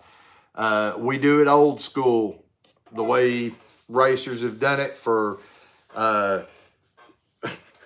We do it old school. The way racers have figured horsepower since ancient Rome. It's real easy to figure out horsepower, man. Your trap speed and your weight. There are calculators online. You can figure out your horsepower pretty easy. Trap speed is a lot better indicator of horsepower than your ET because a lot more affects your ET. Like your trap speed is going to be pretty consistent if you're making the same amount of power. It don't matter if you spin the tires a little bit, maybe, or you know, the boost rolls in a little slower. Your ultimate trap speed at the end of the 8th mile, it's still going to be pretty consistent. But, you know, your ET is going to be all over the place, depending on if you spun the tires or whatnot. So trap speed and weight is the best way to, without a dyno, of course, to figure out your horsepower. And that's what we use. So I think on the pass where I trapped 118 miles an hour, when I put it in a calculator, that worked out to like 881 horsepower, and that's at the crank. So 881 crank horsepower on that pass. What'd that be? Probably around high 700, 760, 770 horsepower at the wheels, something like that. And that was on the, we made like 16 and a half pounds of boost on that pass. So if you kind of look at what people with similar combos are making on the dyno, that pretty much is right in line. Let's see here. Voodoo Race Garage, what size are you planning on running and what size of engine? So the turbos I'm planning to upgrade to, probably, so here's the deal. Speaking of Matt Happel earlier, some of you know Matt Happel built I guess it's a 362 stroker or 364 stroker, whatever it was. It's, Gen 4 5.3 with a 4-inch stroke. The whole Summit Pro LS rotating assembly. So it worked out to about a 5.9 liter, I think is what it worked out to. So he did that, and he's running a pair of the VS Racing 6762s. I've been on his ass hot and heavy on Instagram and on his YouTube channel, like, put that son of a bitch back on the dyno, because it's totally, for me, it's totally selfish, because I want to know what those 6762s are capable of. I spoke to Varen. Varen seems pretty positive that they'll make 1,200 wheel horsepower. And that's where I would like to land. And my combo is going to be very similar to Matt Happel's Mustang combo, because for those who don't know, we bought for a couple $100 about a month ago, we bought a Gen 4 aluminum 5.3. And the plan is, I don't know if I'm going to leave it a 5.3 and just do rods and pistons, or if I'm going to do the same thing Matt Happel did and do the stroker crank too. I'm leaning more towards keeping it 5.3 and just to save money and not have to buy an aftermarket crank, and just doing forged rods and pistons in it. But I'm waiting to see what Matt can push those 6762s to, because if he can make 1,200 wheel horsepower with them, that's going to probably be the next turbos we buy, is a set of the 6762s. If they seem to be struggling to do 1,100 or something, then we're probably going to step up to a set of the mirror image 6766s. I would much rather do the 6762s, just for the fact they're about $200 a piece cheaper than the 6766s. But that's where I'm going in the future. So we haven't decided what we're going to do with this aluminum block yet. We don't know if it's going to be a forged 5.3 or a forged 5.9. Haven't made that decision yet. That's still a ways off, because I'm still, like I said earlier, I'm still paying back the money I borrowed for this transmission. I don't have the money to get started on this engine over here yet. But yeah, that's where we're at with that. All right, Voodoo Race also says size of new turbos. Yeah, that's Twisted Builds. Your current Camaro setup, what injectors and fuel? We're running the Snake Eater 1500s on E85. Cody Adams, that's my buddy Bobby. Bobby, I've not talked to you in a while, brother. We really need to get together, man. Well, I've not talked to you in forever. You guys might remember Bobby from some of my videos at English Mountain. He's got the Sunset Orange C6 Corvette, about Uncle Ray's age. He said, should have run the back of the track event at Knoxville last week. Free entry, worth a shot. I was a first round duck. Poor Bobby. Bobby, I actually wanted to go to that, but thanks to Jegs, had me sitting here waiting on freaking parts, we weren't able to get the car together in time. I had 100% planned on going to that back of the track event at Knoxville a couple weeks ago. We didn't actually get the subframe connectors and everything in the car till the weekend before last. And, oh yeah, actually while that was going on. So I hadn't, got to try to dial the car in or anything. While that event was going on, we were over at Brad's house welding in the subframe connectors.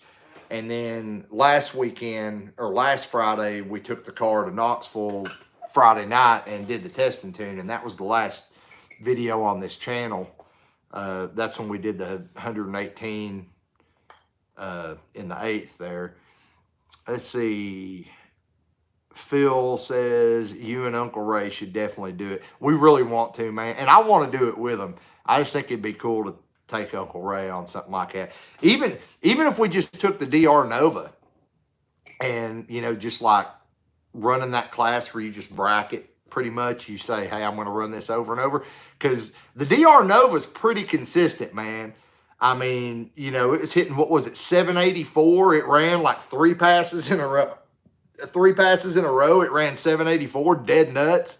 I mean, that'd be pretty cool. Just take the DR Nova even, not even take Chaos Theory. Kart Racer 8, Ray and you doing a drag and drive and recording it while driving would be a riot. Yeah, it'd be great, man. I hope to be able to do that with Ray one day. Twisted Bills, delay to the chat, but I have a power steering pump on my 3rd gen Firebird and will not give it up. Yeah, I'm like I said, man, I'm conflicted if I want to go to an actual, because we've got a looped power steering box is what's on this car right now. So obviously it's hard as hell to turn. But I'm conflicted if I want to just go to an actual manual rack, or if I want to try to shoehorn power steering back into it. I really don't want to put power steering back on it. I mean, manual steering, if you've got an actual manual steering box or a manual steering rack, really is not that bad. Especially on, like a drag car. It's not like we've got super wide tires on the front. I mean, I think we're running like 205s. They're only like that wide on the front. They're not skinnies. They're full-size tires, but it wouldn't be that bad with true manual steering. I've had plenty of cars with true manual steering, guys, that came with it from the factory, and I never had a problem with it. Hell, I had a 95 Saturn that I bought brand new back in like 1996, and that sumbitch had manual steering, and I think it had bigger tires on the front than this thing does right now, wider anyway. Volvo 12-volt power steering pump might be an option if you have the alt to run it. I thought about that too, doing like a electric steering conversion. Why are you not allowed to run in the class you wanted to be in? Glad you asked, Phil. So glad you asked. All right, guys, so here's the deal. If any of you guys know about True Street, True Street, like the official True Street rules, like, I don't know if it's NHRA or whatever, but, most of the big sanctioned events, when they have a True Street class, that's kind of what I was building Chaos Theory to aim at. Okay, so I've avoided coilovers up until this point, because one of the rules is must have factory suspension in factory location, or factory style suspension. So like you can do the upgraded torque arm and lower control arms and upgraded, upgraded shocks and all that. It just has to be in the factory location. So I wasn't sure if coilovers fit that, because when you do coilovers on these cars, you get rid of the big inboard springs on the front and the outboard springs on the back, and you just go to coilovers, but it's still in the factory shock location. You're just moving the springs over on top of the shock, essentially, but it's still in the factory suspension location. That was a rule I was up in the air about. So up until now, I've avoided doing that, not just because the cost is ridiculous to do front coilovers on this car, but, because I thought it might be a glitch in the rule. Well, anyway, I'm not going to mention any names or any tracks, but there is an event that's coming up toward the middle, endish of October that I was wholeheartedly planning on entering. It was going to be Chaos Theory's first real race, because up until now, all we've done with this car is played around with it on the street and, you know, done some test and tune just to try to get, you know, boost control figured out and stuff like that. That was going to be the first actual race that I entered the car in. It was going to be like $100 to enter it in the True Street class. Well, I was getting kind of excited about it until I started reading the rules. And guys, this is the... I'm going to piss somebody off, because somebody's going to know what race I'm talking about. And they're going to tell somebody and they're going to be mad at me, but fuck it. I'm just going to say it. This is the dumbest fucking rule set I've ever seen in my life. Like, they shouldn't have named it streetcar class. They should have named it modern luxury creature comfort fucking class, because the rules are dumb as shit, guys. So basically, in addition to regular, what would be like True Street or Real Street rules, these have gotten thrown in there. Must have power steering, so we're out right there. So is anybody with a car, with 80% of the cars that were manufactured before fucking 1985. You know, I mean, like, how can you say a car is not a street car just because it don't have power steering? That's fucking stupid. But the next one's even more stupid. Must have AC.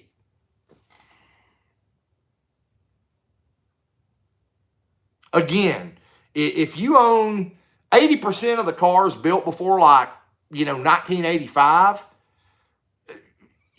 AC was a fucking option. You paid extra for it. You know what I'm saying? So you're pretty much saying 80% of the cars built before the 1990s aren't fucking street cars. Even if they're bone stock, they're not running in that class. And then, to add icing on the cake, must have an overdrive transmission. And it can't be a gear vendor. Like, it's got to be an actual overdrive transmission. I don't know, guys. You tell me, is that not the dumbest fucking rule set you've seen for a real street or true street class? I mean, you know, I brought up the Saturn earlier. You know, I bought that brand new Saturn back in 1995. Hell, it didn't have power steering. You know what I mean? I had an 87 Trans Am GTA back in the day. Back in like the mid-90s, I bought this car. And straight from the factory, it was AC delete. You know, it was an AC deleted car. Like, it did not come with AC. It was the, I guess the WS6 package or whatever. But yeah, it had AC delete, radio delete. It actually had a block off plate from the factory where the radio would have went. Somebody told me once upon a time that, you know, you could order them that way for racing purposes or whatever. But the point is, neither one of those cars, both those cars were bone stock. Neither one of them would have been considered street cars according to these class rules. So basically, you know, we've got a car that's probably capable of high fives easily, you know, if I can get everything figured out, possibly even mid fives. But I know for a fact, you know, most of the small tire cars that run in these events, they're high 4, low 5-second cars.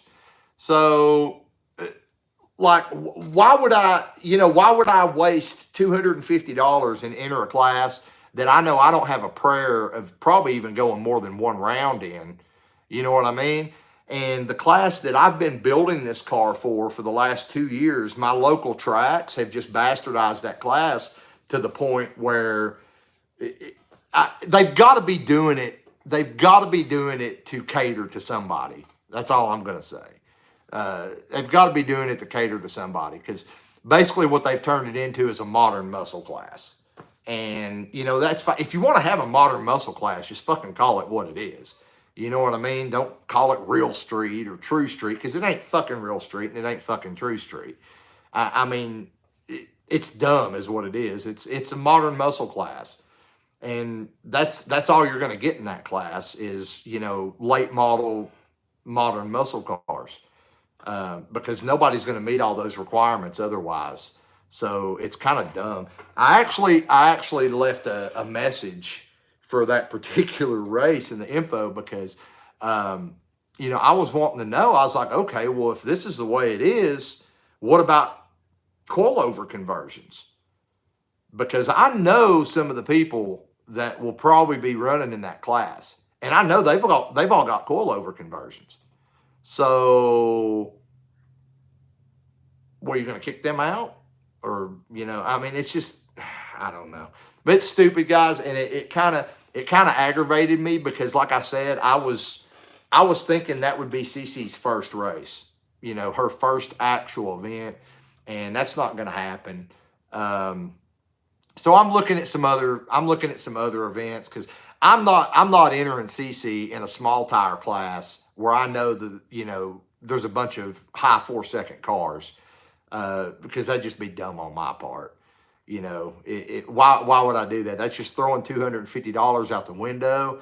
And as far as making content, like I said, I might make it past round 1 if I get a duck. I mean, I am the duck in that class. You know what I mean? I am the duck. So unless I get another duck, I'm not even going to go 1 round. So I'm not going to have any content for the channel. I mean, it's not worth my time to do that. I'd rather just go out and do test and tune and have fun.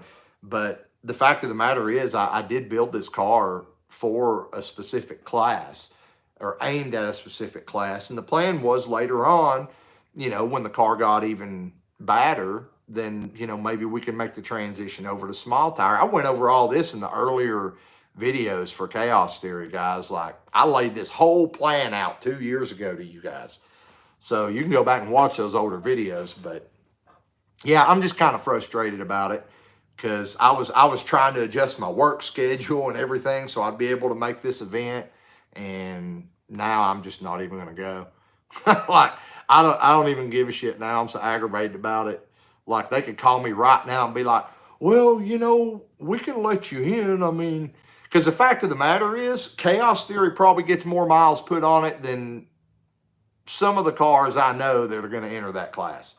I mean, I drive it more than those cars. I know what cars are going to be in that class, guys. I already fucking know. As soon as I seen the rule set, I knew exactly who was going to be in that class. I knew exactly who those rules were catered for. And I ain't got no animosity against the people who they're catered for. I just think it's bullshit that they done that. Just call it what it is. It's modern muscle class. That's what it is. It's not true street. It's not real street. It's modern muscle creature comfort luxury class. Call it that, because that's what it is. All right, let's see here. Let's get back on topic.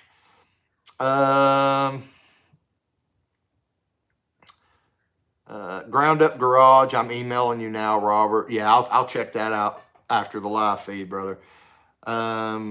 Twisted Builds, again, delayed to the chat, but are you afraid of block shifting with the aluminum block? You going to fill the block even if just partially? No, I'm not, man. I'm not feeling it.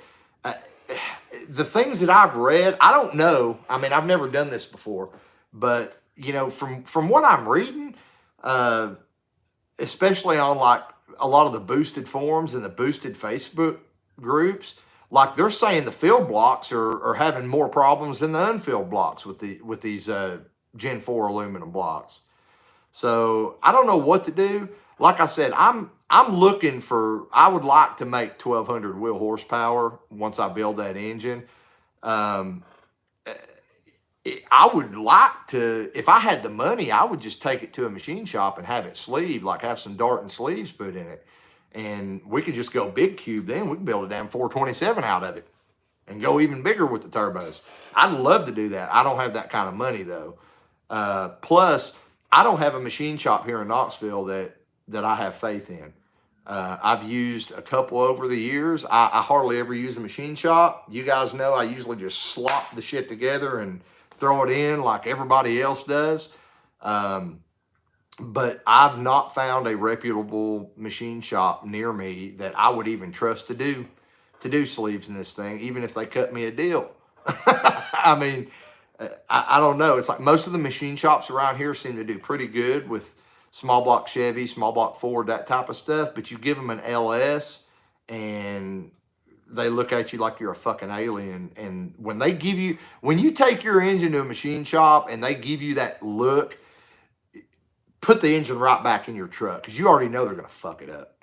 I mean, you already know, man. When they give you that look that says, we don't generally mess with these. That's the look you get at most of the machine shops around here when you take them an LS engine, which is ridiculous because these engines are like 20-something years old now. I mean, it's not like it's some new technology. I don't know. I hadn't really thought about, core shift or anything, man, but I don't know. I'm going to research it more. Like I said, it's going to be a while before I can do this. Like, I'll probably do a teardown video on this engine and go ahead and start seeing, making sure everything's reusable and everything that I'm going to reuse. But it's going to be a while before I can afford to actually start building it back up. I just hope my little 350,000 mile 5.3 in here can hold out until I can afford to do that. Or we might end up with just a stock DOD delete LC9 with a damn cam shoved in it, put back in here just so I can keep it rolling. Let's see here. I just watched his video and he was kind of upset at 20 PSI. It made like 800 horsepower. Oh, did Matt just put out another dyno video tonight? Holy crap, guys. I didn't even know. You guys are going to have to give me just a second. I'm on my laptop down here. That's why I keep looking down, in case you guys didn't know. But I'm just checking to see if is that the old video where he was having issues, or did he just put out a new video that I didn't know about? Because he had a video months and months back where he put it on the dyno, but he was having a bunch of issues. No. So this is a new video. Okay, well, I will check it out after the live feed, man. Thanks for giving me a heads up, because I didn't get a notification or anything, and I'm subscribed to Sloppy Mechanics. But that's YouTube for you. Apparently, from what you guys tell me, most of you don't get notified when I put out videos either. So definitely going to check out Matt's video. All right, card 8. He will get it figured out. Like he said, he has had more simple builds with single turbos make the same or more than 800. Oh, yeah.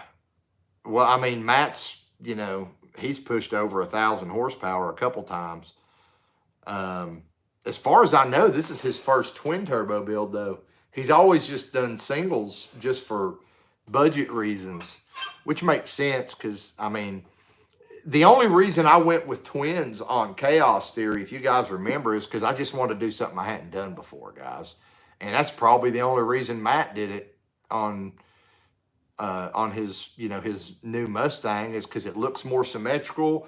And, he went for pretty on that build. I'm loving that Mustang build. I know a lot of people are pissed off because there's a shit ton of money in that car.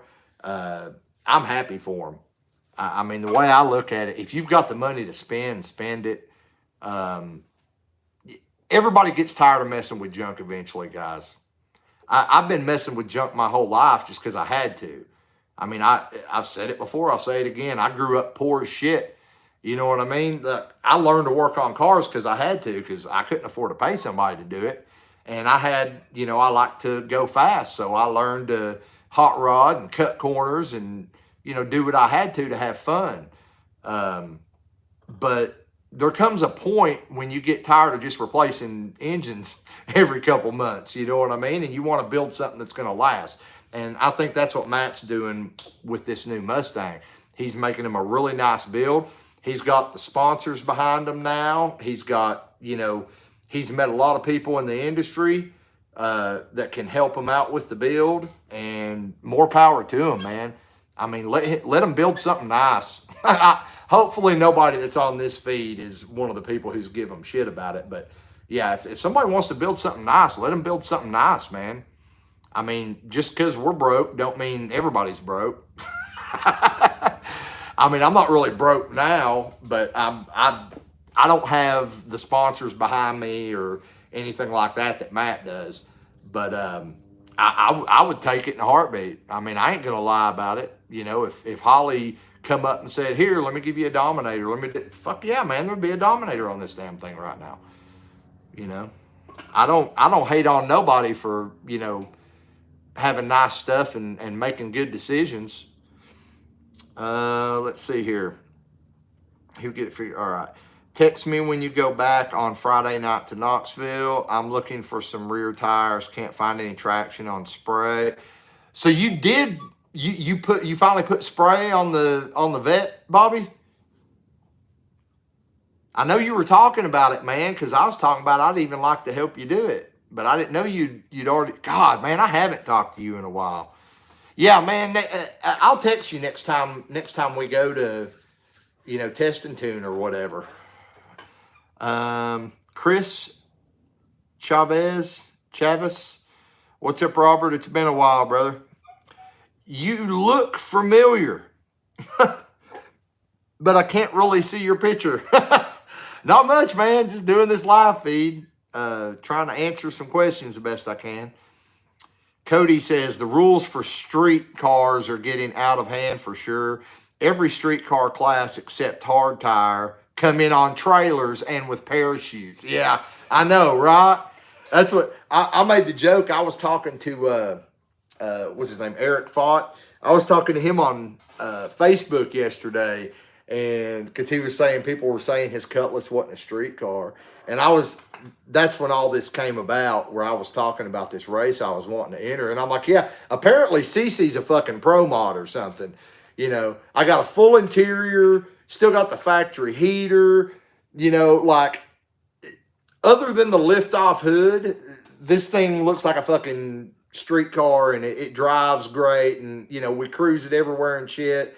Like, I would drive it to the drag strip. The only reason I don't is because it's eating up the drag radials, and I like to have a trailer handy, you know, just in case I do break something, so I don't have to go all the way home and get it.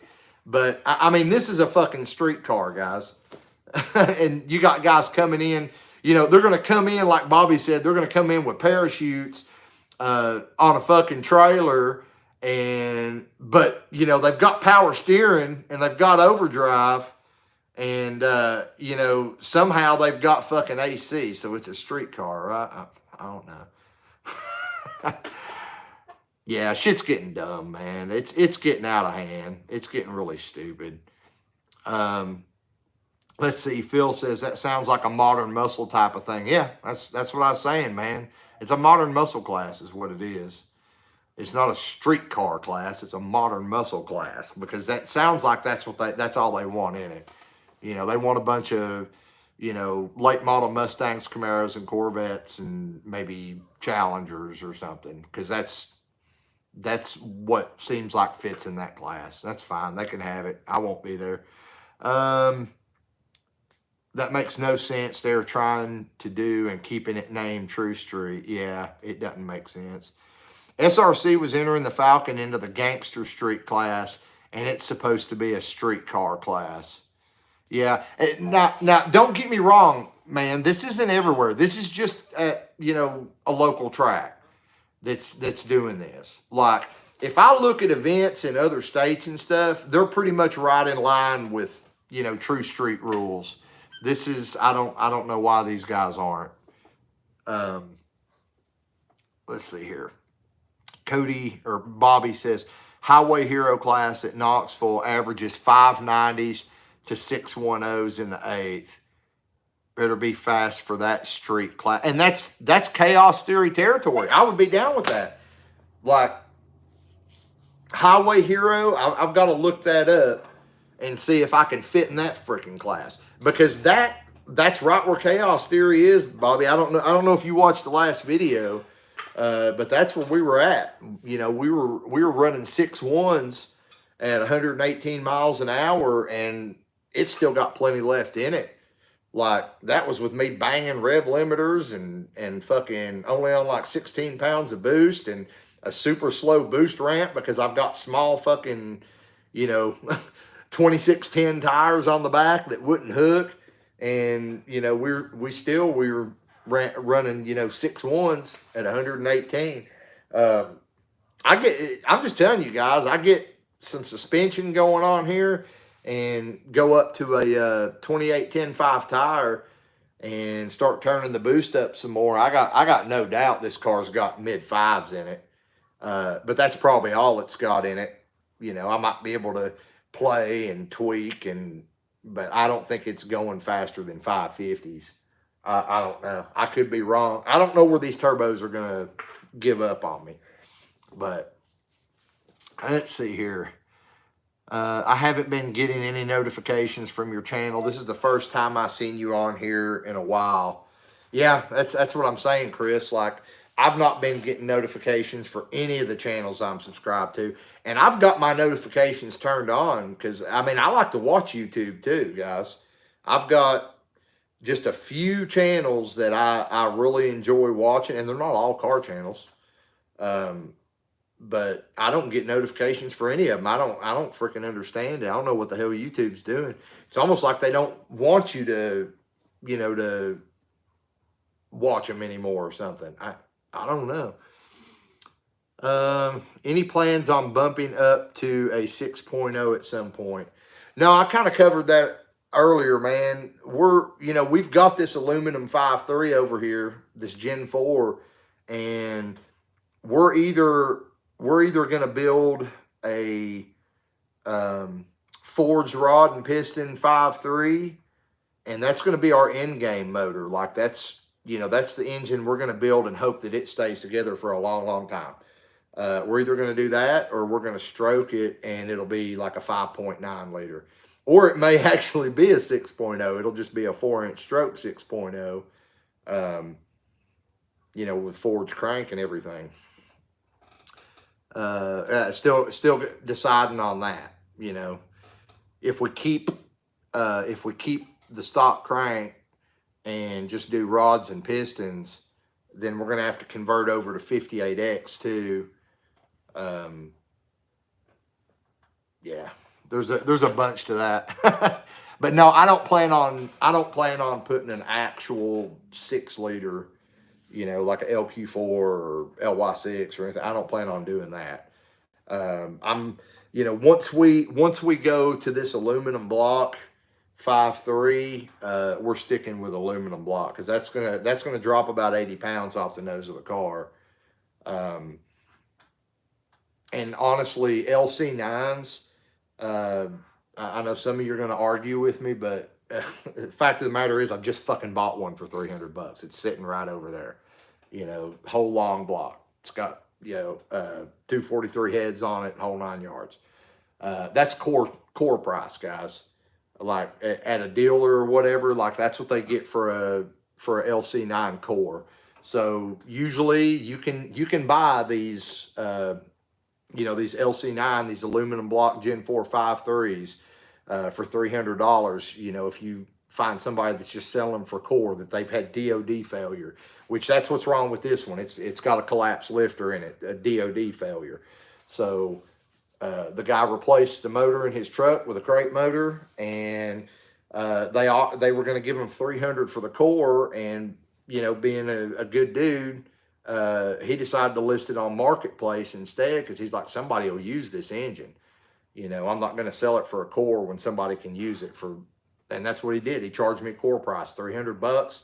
I got lucky, guys. He posted this son of a bitch an hour before I got off work on a Friday night, and I left work a half hour early to go get it. And he already had, like, when I showed up to his door, he said he had already had like 7 calls just since I called him. So I was glad I got it when I did. But yeah, once we switch over to this aluminum block, if all goes well, I don't plan to ever put another iron block in this car. Let's see here. If a guy has the people or company sending him nearly everything he needs to build something expensive, then it would be hard not to. Yeah, I agree, man. That's what I'm saying. Like, I don't hate on nobody for having connections, man. I mean, I've made some connections, through my YouTube channel. Poor Man Motorsports is my biggest one. Scott over at Poor Man Motorsports. you know, I did a video with that one oil pan back in the day and had no intention of him ever helping me out with anything or anything. But, you know, now he's not a sponsor per se because he's just a retailer. But I do refer to him as a channel partner, and I put a link, you know, to his to Poor Man Motorsports website in all my video descriptions because he helps us out. He gives us, you know, like dealer pricing on a lot of parts. Like if he sells it, he gets, you know, we get it for dealer pricing, which is kick ass. He doesn't have to do that. UMI is another one. Like I actually asked them for a sponsorship. They refused the sponsorship, but they do give me a discount anyway. So I don't get parts for free from UMI, but they give me a decent discount. So I'm happy about that. Even though they refuse to sponsor me, I'm really happy. I couldn't be more happy that they work with me at all. I don't work with Holly. I'm trying to think, LSX Innovations. You know, if I need anything from LSX Innovations, I get it, which, you know, on this car hasn't been much. But yeah, if you got connections, I'm not hating on you. I mean, especially somebody like Matt Happel. Matt Happel has spent a lot of time and a lot of his own money, you know, doing some really awesome, super low budget builds on his channel for, I don't know how long he's been on YouTube, 12, 13 years.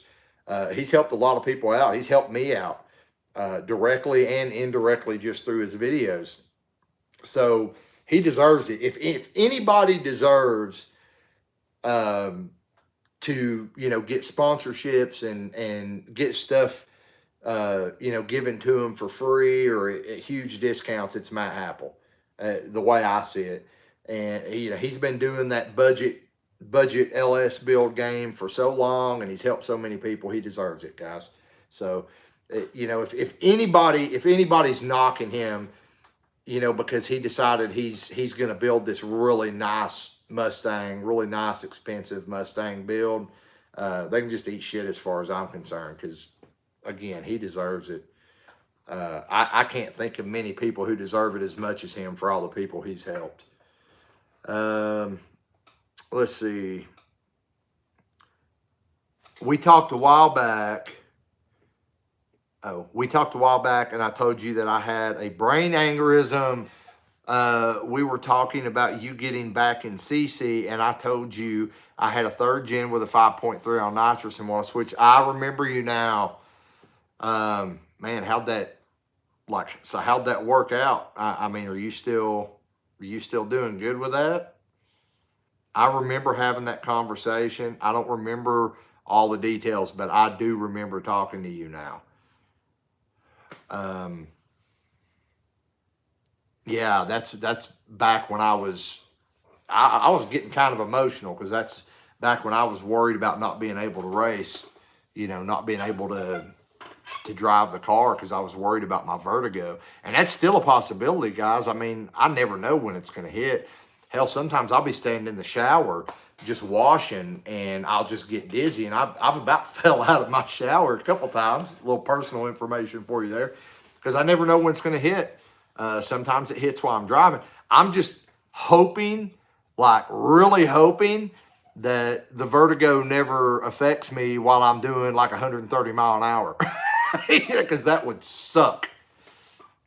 If it does, I hope it does it at the end of the pass when I can just hit the brakes, close my eyes, and hold the steering wheel straight. Oh, not why I have to actually be driving the car. Patrick says, here in New York, we don't have a racetrack. I'm totally not shocked by that. What shocks me is the fact that California still has a few. That's what shocks me. I'm totally not. Well, actually, I am kind of shocked because New York, you're talking about the state, not just the city. Yeah, because New York's got a lot of rural, I can't say that word. Like a lot of people, when they think of New York State, they think of New York City. And they think, you know, it's just this big city. And you're like, well, where the hell would you put a racetrack? But there's a lot of farmland and stuff in the state of New York too. I actually had a guy that I became friends with. The company I worked for when they sent me to school. He was from New York, and he lived on a farm or something, out in the country. And he's the one that was showing me pictures and telling me that, because up until that point, that's how I always perceived the entire state of New York, as just being this huge metropolis. And he's like, no, it's not like that, man. Like, we've got farmland and, woods and forest and all that too. So I'm really surprised that you guys don't have a drag strip in New York, in the state of New York somewhere. Unless you're just talking about New York City, which I can totally understand why you wouldn't have one in New York City. Cody or Bobby says you would definitely fit in Highway Hero class for sure. Be sure to check that out. Although that little red Corvette wins everything. Okay. So we'll aim for Knoxville drag strip in the Highway Hero class if it seems like we can't fit in other places we want to go that we've not been in a while. Let's see here. Yeah, I'm definitely going to check that out, Bobby. I'm going to look into that. Because I would like to, the whole reason we built this car was so we could actually, do enter some actual events. I don't have delusions of winning, guys. I don't even care if I win. I'm not a competitive person, really, when it comes to that stuff. I'm competitive in other areas, but as far as the car, I do that for a hobby. So, I couldn't care less if I win, but I want to go rounds. I don't want to be, first round duck like Bobby. I love you, Bobby. I love you. Oh, let's see here. How does a car like the Falcon go up against cars like your Camaro or my Mustang? It don't. It don't. You talking about street racing channel, the Falcon? It don't go up against cars like your Mustang or my Camaro. It goes past cars like your Mustang and my Camaro. Way the fuck past them. I'm pretty sure, I think that Falcon is running like high fours or something, isn't it? Yeah, it don't go up against us, brother. It goes past us. Way the hell past us. Oh shit. I know what you're saying though, man.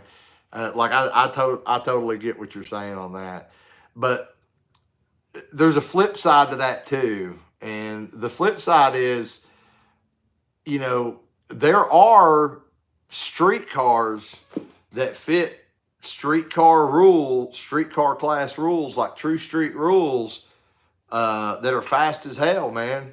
And, that's just shit people like me and you got to deal with. Like, you're going to go to events sometimes. You're going to go to events sometimes and you're going to take like a mid 5-second car, and that's going to feel like a high 5-second class. And you're going to see a lot of high 5-second cars. And then there's going to be that one guy running fucking high fours, but he fits all the rules. So what are you going to do? You know what I mean? And that's the thing. But that's different than entering yourself in a class where you're a mid 5-second car and everybody else is running mid fours. Like, that's a totally different scenario. You know what I mean? Which is what would happen if I tried to run in small tire at most of the events around here. Because I already know most of these small tire guys are running in the fucking fours. I don't know. At least, even if the Falcon did enter an event like that, at least you would know you had a chance to go some rounds, right? And other shit could happen too. It's racing. You never know what's going to happen. Tommy could, blow the fucking tires off. They could have another fuel filter issue. Like, you never freaking know what's going to happen, man. The thing about Street Racing Channel, I love Billy to death. I've actually met him a couple times at English Mountain. He seems like a really good Tommy seems like a good kid too. I've never met him in person. but you know, like I said, I love those guys to death. I do watch just about every video they put out. But the thing is, more and more, like they're piling more and more cars into their stable. And the biggest problem with that is the more cars they pile into their stable, the less time they have to focus on those cars. And I've noticed they've got more people coming on the channel now helping them maintain those cars. And I mean, that's what you got to do, because otherwise you go into a situation where all you're like, yeah, I'm successful. I've got like, 5 different vehicles on the channel now. And guess what? They all run like shit because you ain't got time to PMCS any of them. So, I'm glad to see that he is bringing people in to help him and stuff, because they got a good program going. That's just straight up. I mean, they've maybe not won as many races this year as they have years, the last couple of years in the past, but they're getting everything together. And he's doing a lot of new stuff, like with the Nova and stuff. I don't know. I'm rambling again. Let's get back to the questions here before I start losing everybody. Let's see here. I'm with you there. As you know, mine is a 20 over 5.3, but mine is a Gen 3 iron block. Yeah, and that's what we're running in CC right now, man. Gen 3 iron block, with 340. Well, it had 349,000 miles when we put it in. I don't know now. I guess I've probably put a couple thousand miles on it anyway, street driving it and stuff. I get out and cruise in this car, guys, like whenever I get a chance. Like sometimes I'm not putting everything on video. I mean, I'm not one of those, YouTube guys that just records everything. Like, hey, I'm going to take a piss. Come on with me, guys. I'm not like that. So a lot of times I'll come home and I'll be like, I just want to drive CC, and I'll just jump in the car and fucking take off and cruise around for 30, 45 minutes. Like this car don't just sit here unless there's a problem with it. But there ain't nothing wrong with with that iron block, man. I mean, it's just fine. I just, I got a good deal on the aluminum block, and I was like, well, this is a good way, even if it made the exact same power as the Gen 4. Even if I just put it straight in here and didn't do rods and pistons, it's already got better rods in it than this one does. It's got the beefier rods in it. So even if I just dropped it straight in here, I'm gaining better rods, but I'm knocking like 80 to 100 pounds off the nose of the car too. So, I mean, but there's nothing wrong with the iron block. I mean, you see what I'm doing with it. You've seen other people do way more than I've done with it. So, nothing wrong with the iron block for sure. I'm just looking for ways to improve matters as I can. And, when I saw the deal on that engine, I jumped on it, because up until that point, I thought I was going to build an iron block 5.3 with forged rods and pistons to replace the engine that's in it right now. But now I've got an aluminum block just by happenstance. But now that I've got it, once I get it in there, I'm not going to want to go back to an iron block. YouTube is going downhill. Most people say to unsubscribe, then subscribe to rest the notifications. I don't know, man. I don't know if you guys have noticed. I stopped telling people to subscribe to my channel 2 years ago. Like, I don't even say it anymore. Like, I used to be like, click the thumbs up button and subscribe. I'm like, I don't give a shit. It's like, if you like me, if you want to watch it, you're going to subscribe. I'm not going to tell you to do something. If you like the video, you're going to hit the thumbs up button. If you don't like it, you're either not going to do anything at all, or you're going to hit the thumbs down. If you hit the thumbs down, it actually helps me just as much as hitting the thumbs up. But we won't go into that. But I got off the whole like, share, and subscribe thing. I got off that shit a long time ago, man. Like, that ain't me. And the last thing I want to do is get on here and be all fake and shit. So I kind of stopped doing that, because I just felt like that wasn't my thing. And like I said, the way I look at it, if you guys want to watch my videos and you don't want to miss one, you're going to subscribe. if you guys enjoyed the video, you're going to hit the thumbs up button. Like, I shouldn't have to tell you to do that. And if I got to tell you to do that, then you probably didn't like the video that much anyway. And you probably don't give a shit, you know, about seeing any more. So why waste my breath, right? If you like it, you like it. If you don't, you don't. That's the point. I'm not gonna beg people for subscriptions. I don't do YouTube for a living. You know, I have another job. I appreciate you guys watching. And, you know, I hope that you guys get some help, maybe a little entertainment from my videos. But mainly I hope that it helps you. Like, if you're trying to learn something, I hope that you've learned stuff from some of my videos, more than anything. I mean, the whole, you know, filming all the racing and stuff like that, that started off as a way to just quantify results.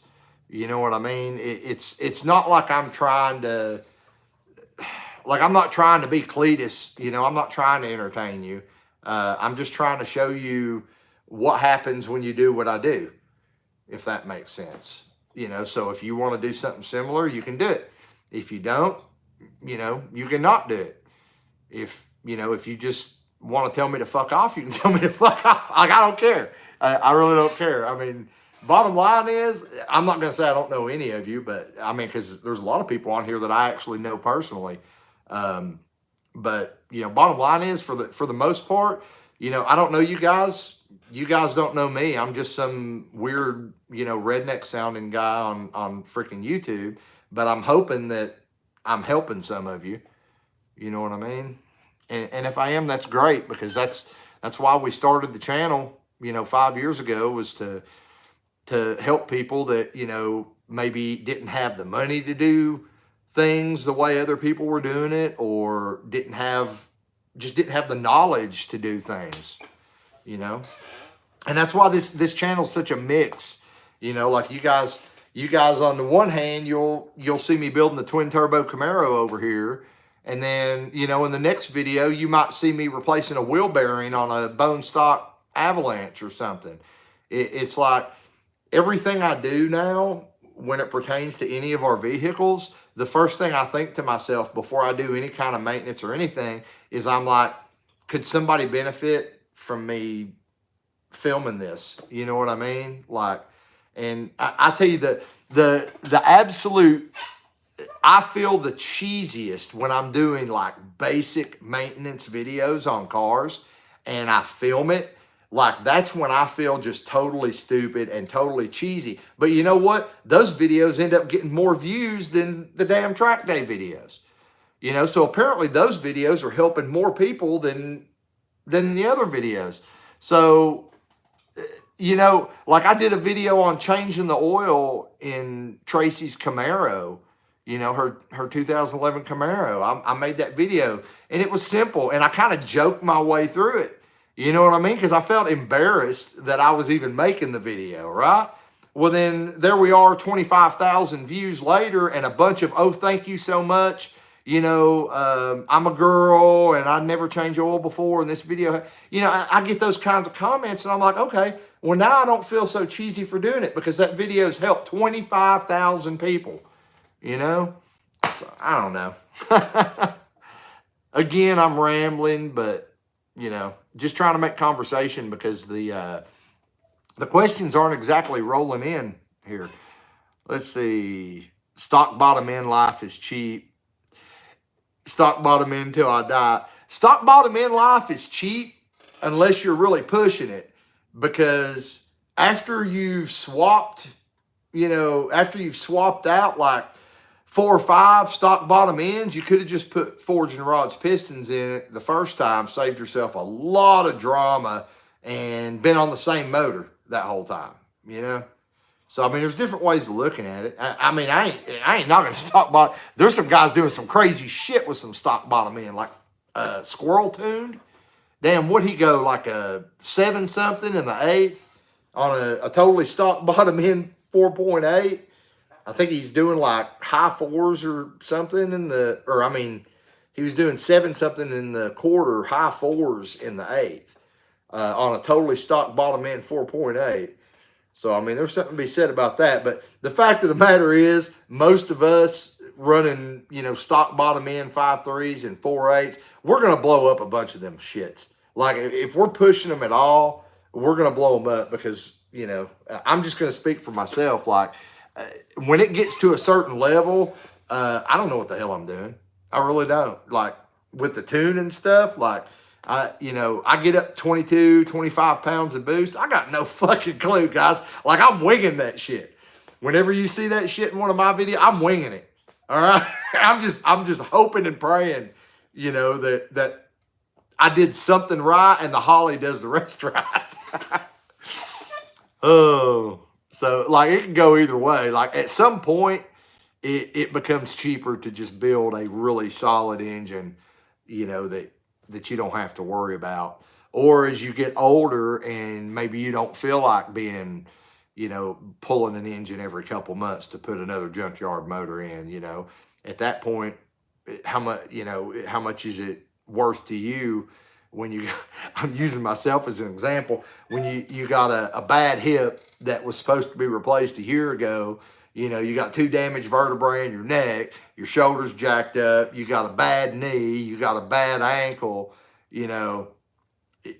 when that stuff starts catching up to you, that's when you start thinking, maybe I should just build an engine that can last, a few seasons of really hard abuse so I don't have to be out here yanking engines every month, That's kind of where I'm headed, guys.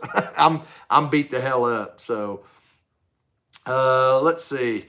I'm not hating on Matt for building that car, but I'm here to bust all the balls when a guy calls it or anything 15,000 to 20 and up budget. Well, here we go. It's funny you should mention that number because the other day I was kind of calculating. I wasn't calculating what I had in Chaos Theory. I was calculating what I would have in Chaos Theory if I had paid for everything and paid full price for everything. And it's right in the neighborhood of $17,000. Now, that being said, that is over a 2.5 year period. So if you break that down, we're going to do some math here. If you break down $17,000,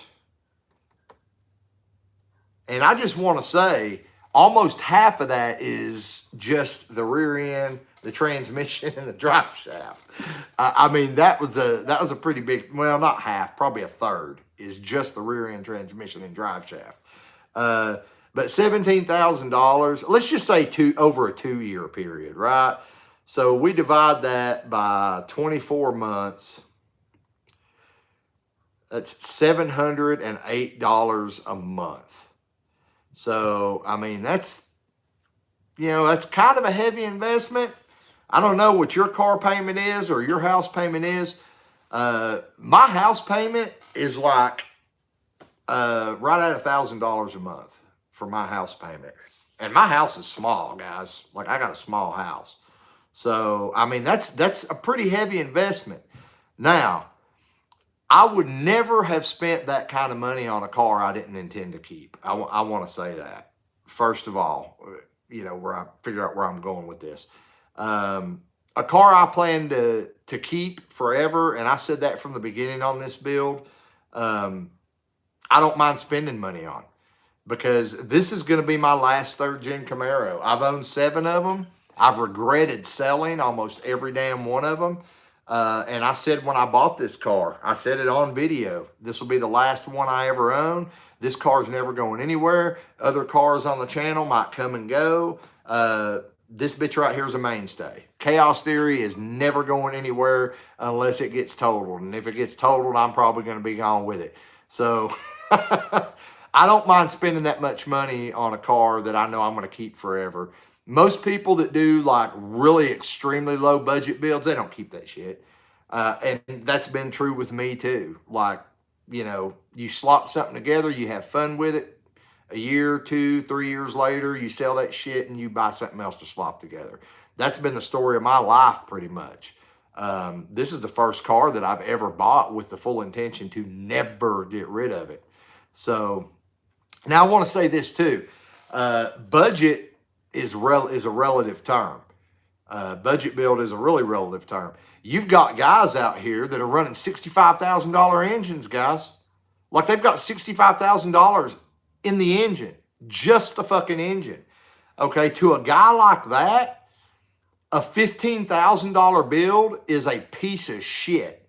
Okay, like they're like, you got, or 20 grand even. They're like, you've got 20 grand in that whole car. What a piece of shit.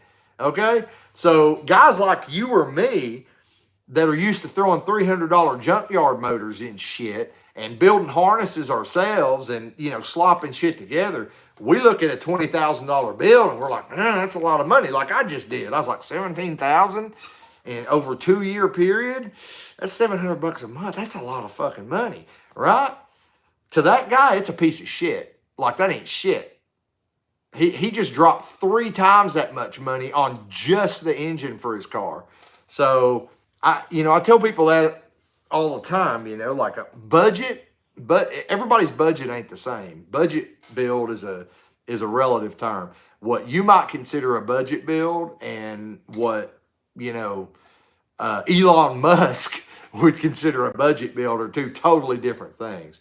And that's actually a pet peeve of mine. Like with magazines, I made a comment on Facebook a couple days ago about that. Is, you know, like when a magazine like Super Chevy or something, when they do a budget build, their budget build is not what, you know, most people who watch this channel would consider to be a budget build. Their budget build is a really nice engine build. You know, like they're putting forged rods, forged pistons, forged crank, brand new everything. They're getting damn $3 grand worth of machine work done to the block, and they're saying this is a budget build. We built this 6-liter, and we only spent $4,500, and it makes 460 horsepower. You know, and then you got guys like me and like a lot of you sitting over here like, fuck, man, I just threw a damn used LQ4 I got for $300 from pull apart in here with the same cam y'all used in your $4,500 motor, and it made the same amount of fucking power. And I got like, you know, $800 in the whole damn motor. You know, I mean, it's all relative, guys. Like I said, it's all relative. And that's why, and I want to say this too. I never, ever, I dare anybody to go back and look at one Chaos Theory video where I said this car was going to be a budget build. Because I've had a couple of you that have gotten on to me about that. I never said it. You can go back to the very first video in the Chaos Theory playlist, and I said exactly the opposite. Go back, guys, like after this live feed, like I urge you, for those who do not understand what this build is, I urge you to go back to the very first video in the Chaos Theory playlist when I'm talking about this car and my plans for it. And I actually told you it was the opposite of a budget build. I said, I think my exact words were, it's a no budget build. As in, I'm keeping the car forever. It's always going to be progressing, and I don't care to spend money on it because I know I'm keeping it forever. Like I said that all in the very first video. Not once did I claim this car to be a budget build. Now, when we first started it, the plan at the beginning, and it's the reason we called it Chaos Theory, because the plan was to get it swapped and running and having fun with it as cheaply as possible initially with what we had laying around and what you guys wanted to send me. And that's what we did in the beginning. And that might have been where some of you guys got on the wrong page and thought that this was going to be some, you know, another one of my, we're doing this shit dirt cheap type things. But I made it very clear in the very first video, you know, where we introduced Chaos Theory, that this was not a low budget build, that this was going to be an ongoing build. You know, I made this car's going to constantly be improving for the next 20 years if I'm still alive.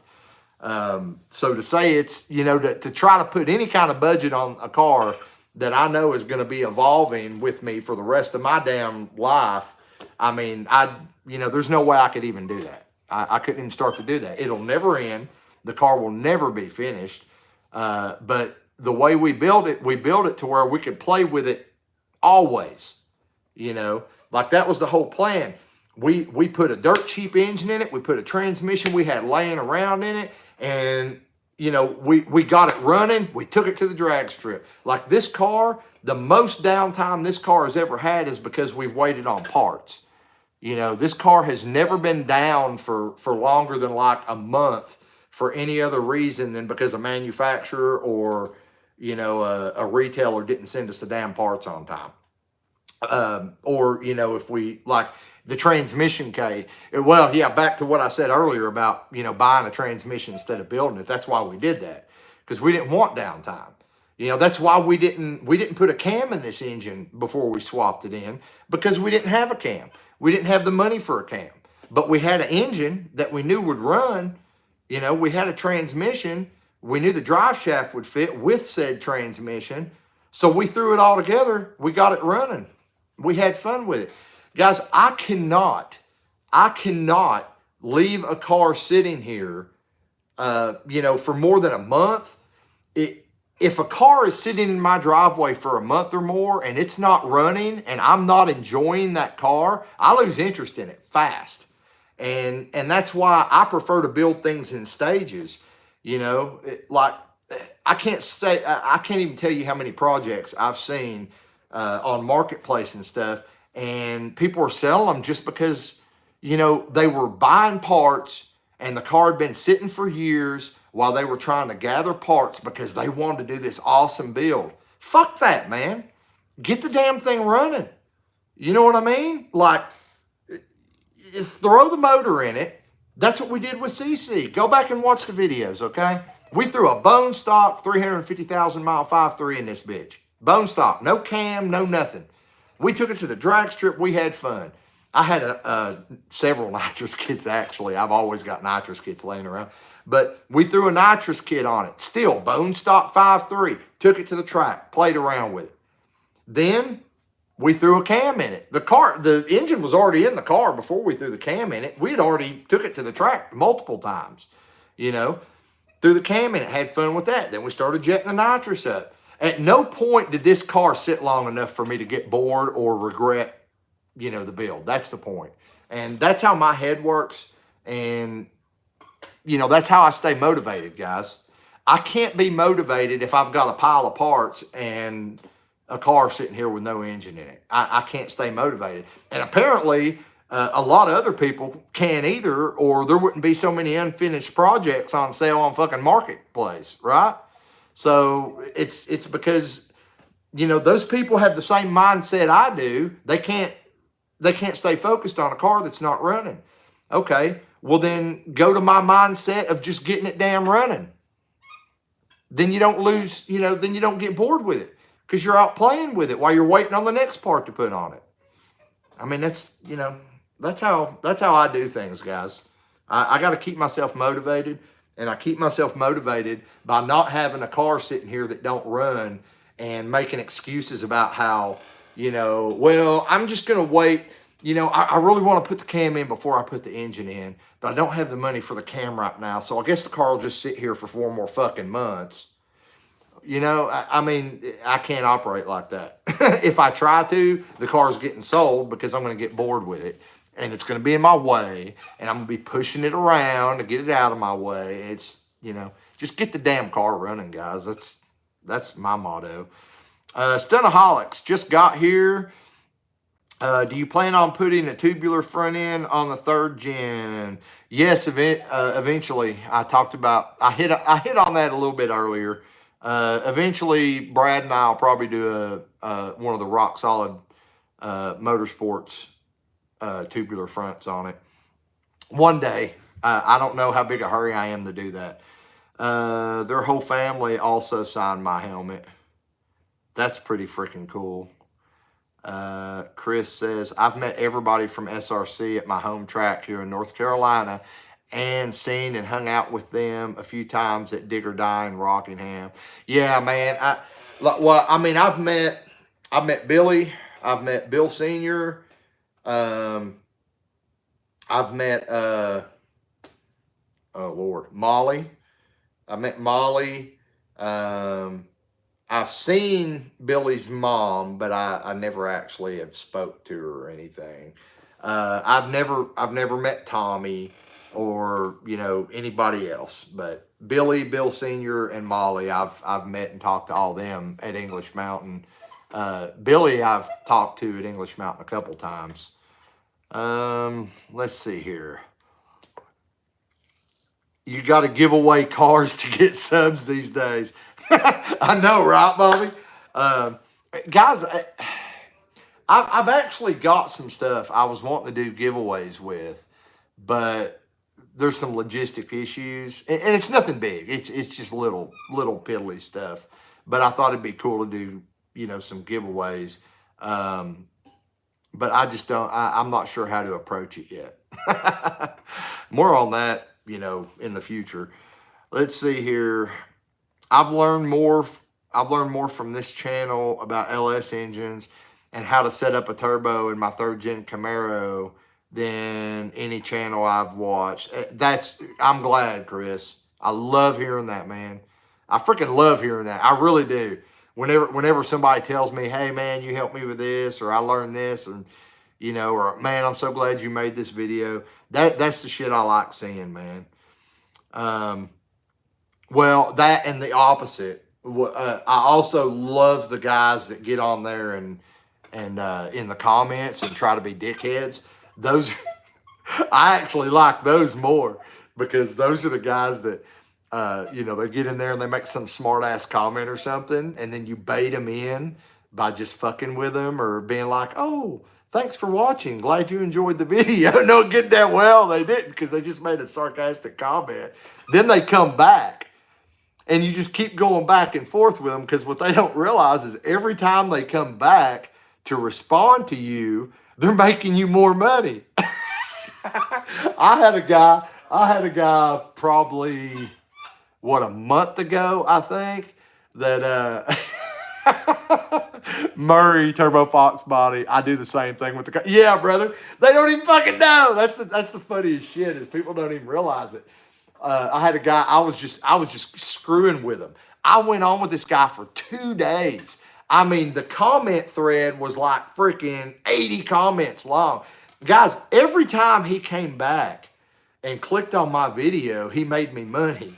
You know what I mean? I mean, it might only been a penny, but the fact of the matter is, he made me money. So I just kept fucking with him and kept fucking with him. And his comment thread was like 82 comments long, right? And finally, he just stopped after a couple days. Like, he just stopped commenting. And I gave him like 2 more days to comment. I even threw a couple extra comments in there to try to get him to come back, because I was loving the shit, right?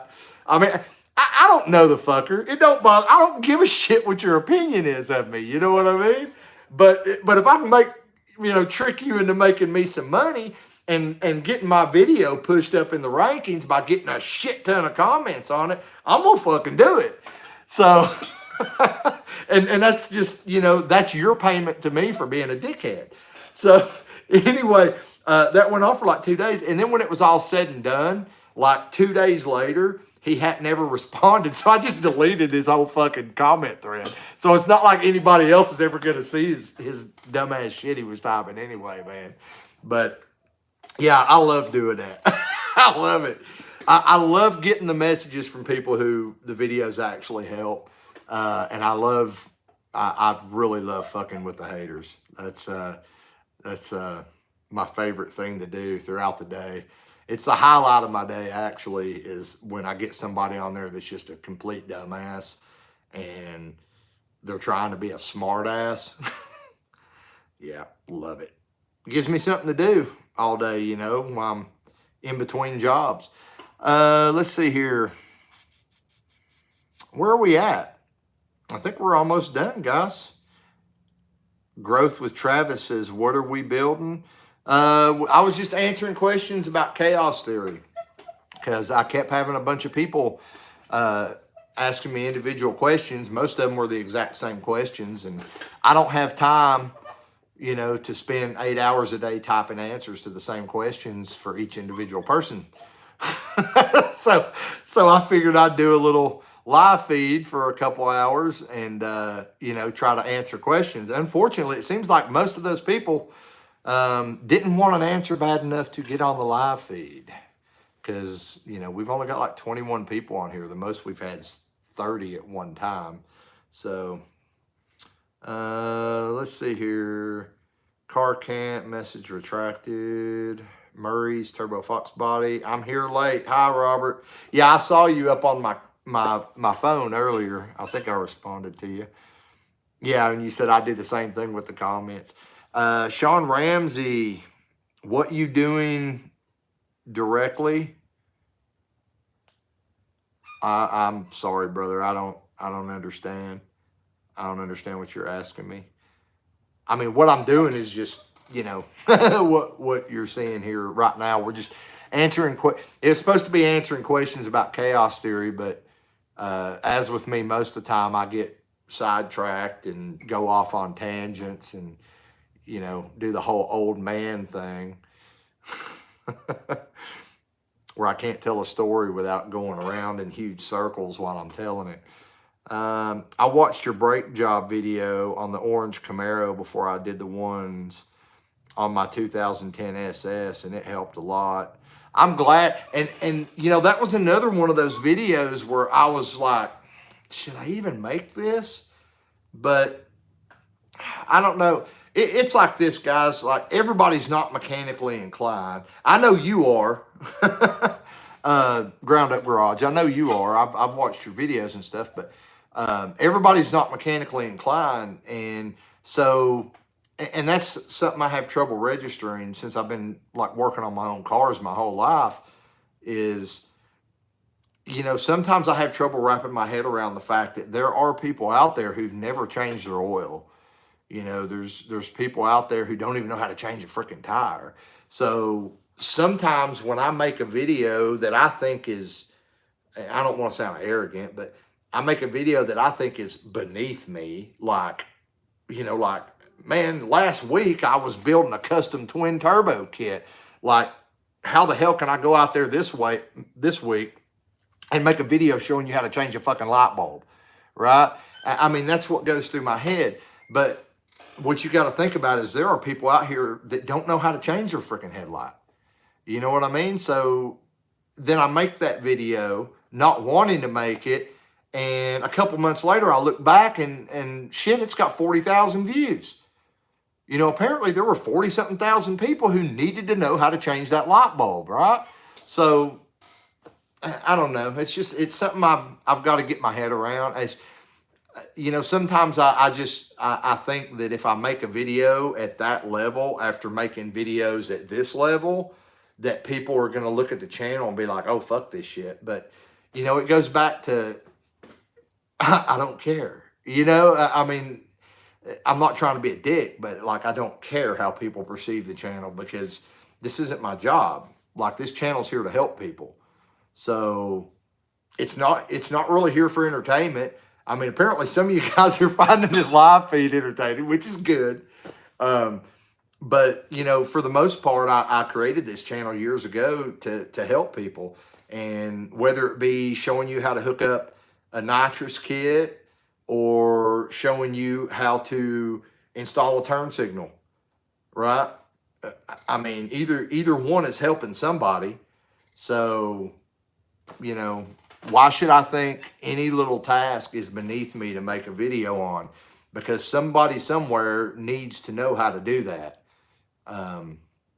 I don't know. And I'm saying that out loud, but a lot of the times I get tied up in my head with it like that because I think that video's beneath me, and I'm like, I don't want to do this. But then I just think there's probably somebody out there like, a lot of you guys know I've got 3 daughters and a son, and it really hit my heart when that one girl commented on the oil change video on the Camaro, how, she didn't have a boyfriend and, she was so glad she saw the video. It helped her, and because when I see stuff like that, I start thinking about my daughters, you know what I mean? And I'm like, okay, Well, what happens one of my daughters, she don't have a boyfriend or whatever, to change her oil, or she's got a headlight out, and she needs to know how to change a headlight and dad's not around, right?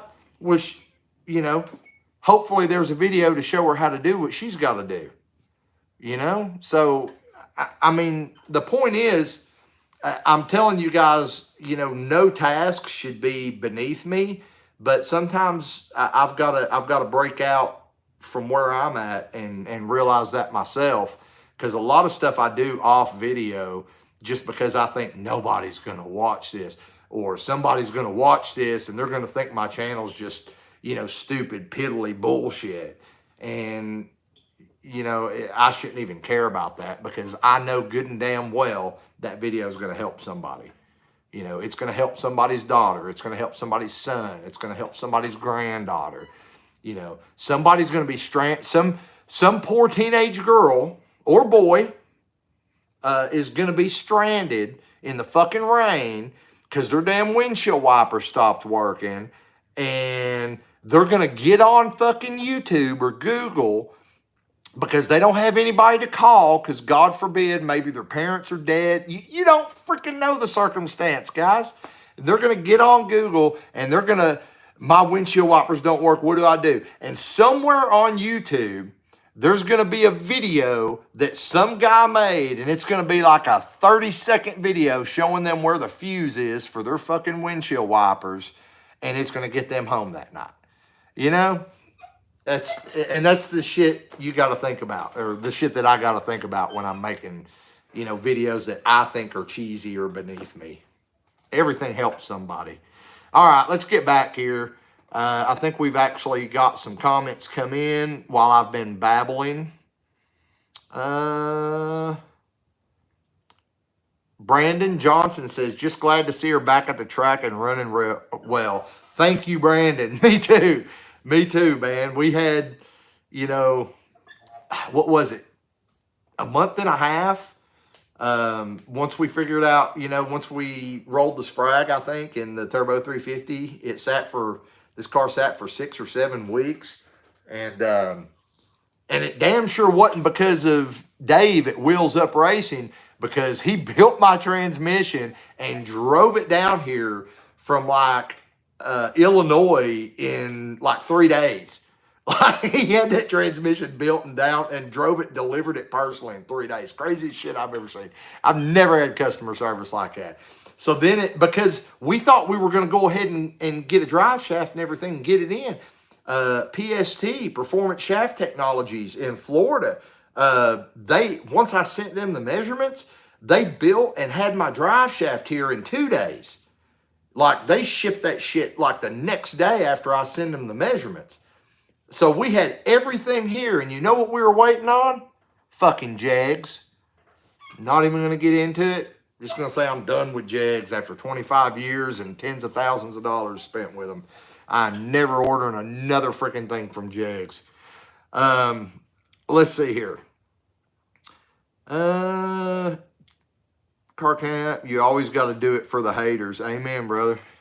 A lot of the time, the haters will, I know it's cheesy and you see it in memes online, but it's true. The haters are more loyal. Nobody's as loyal to you as a hater, because a hater will watch every fucking video just to click that thumbs down button thinking they're hurting you when they're actually helping you. So yeah, you love the haters, man. Love the haters. Always do it for the haters. I had never messed with that newer setup before, so when I found your video, I was like, hell yeah, I've been working on 3rd gens all my life. Yeah, me too, brother. I've been a 3rd gen fan since I was 5 years old and saw the 82 Z28 pace the Indianapolis 500.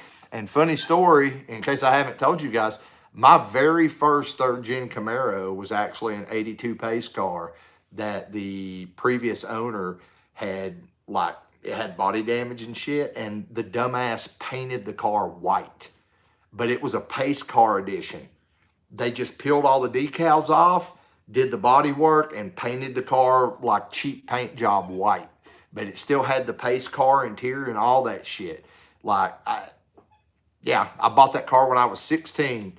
My mom co-signed for the loan, or I was 17, I think. Which back then the car was already, because that was what, 92 or 93. So the car was already 10 years, or was only 10 years old back then. Let's see, 25 diehard motherfuckers. I agree on getting them running. Finally got my 70 Camaro back in the shop to put the motor in and get her on the road. Been 2 years since she's seen pavement. Yeah, man, you just, I mean, I'm not telling you guys what to do.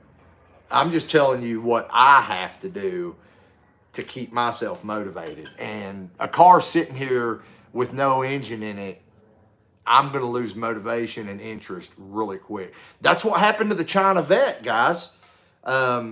You know, when second gear went out in the China Vet, I totally lost all interest in that car. I parked that sumbitch over inside the driveway, and about once a month, Tracy would drive it to work and back, even though it didn't have second gear, you know, just to keep the battery up. So once or twice a month, she'd drive it to work.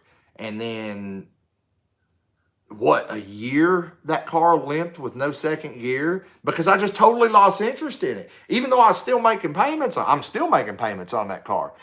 So even though I was making payments on it, because I couldn't do anything fun with it, I just totally lost interest in it. Plus, I'm not really a Corvette guy, but we've been over that in past videos. But yeah, and finally, the only reason I fixed it is because we drove it to my mom's house on Thanksgiving, again with no second gear, and it apparently cracked the torque converter or something on the way down there and just dumped transmission fluid all over the freaking place. So at that point, the car became completely immobile, and it's like, fuck, guess I'm gonna have to put a transmission in it. So yeah. I cannot stand a car that can't be moved, guys. If I push that son of a bitch, it's getting fixed. It's either getting fixed or it's getting sold. But I'm not going to have a car in the driveway for longer than a month that can't move under its own power. Or, like I said, it's either getting fixed or it's getting sold. It ain't just going to sit here and not fucking run, or I've got no interest in it. Oh, Dustin Shelton, what's up, brother? I don't know how long ago you put this up here, but the channel's badass. Keep doing what you do. And the small stuff too, if you have time.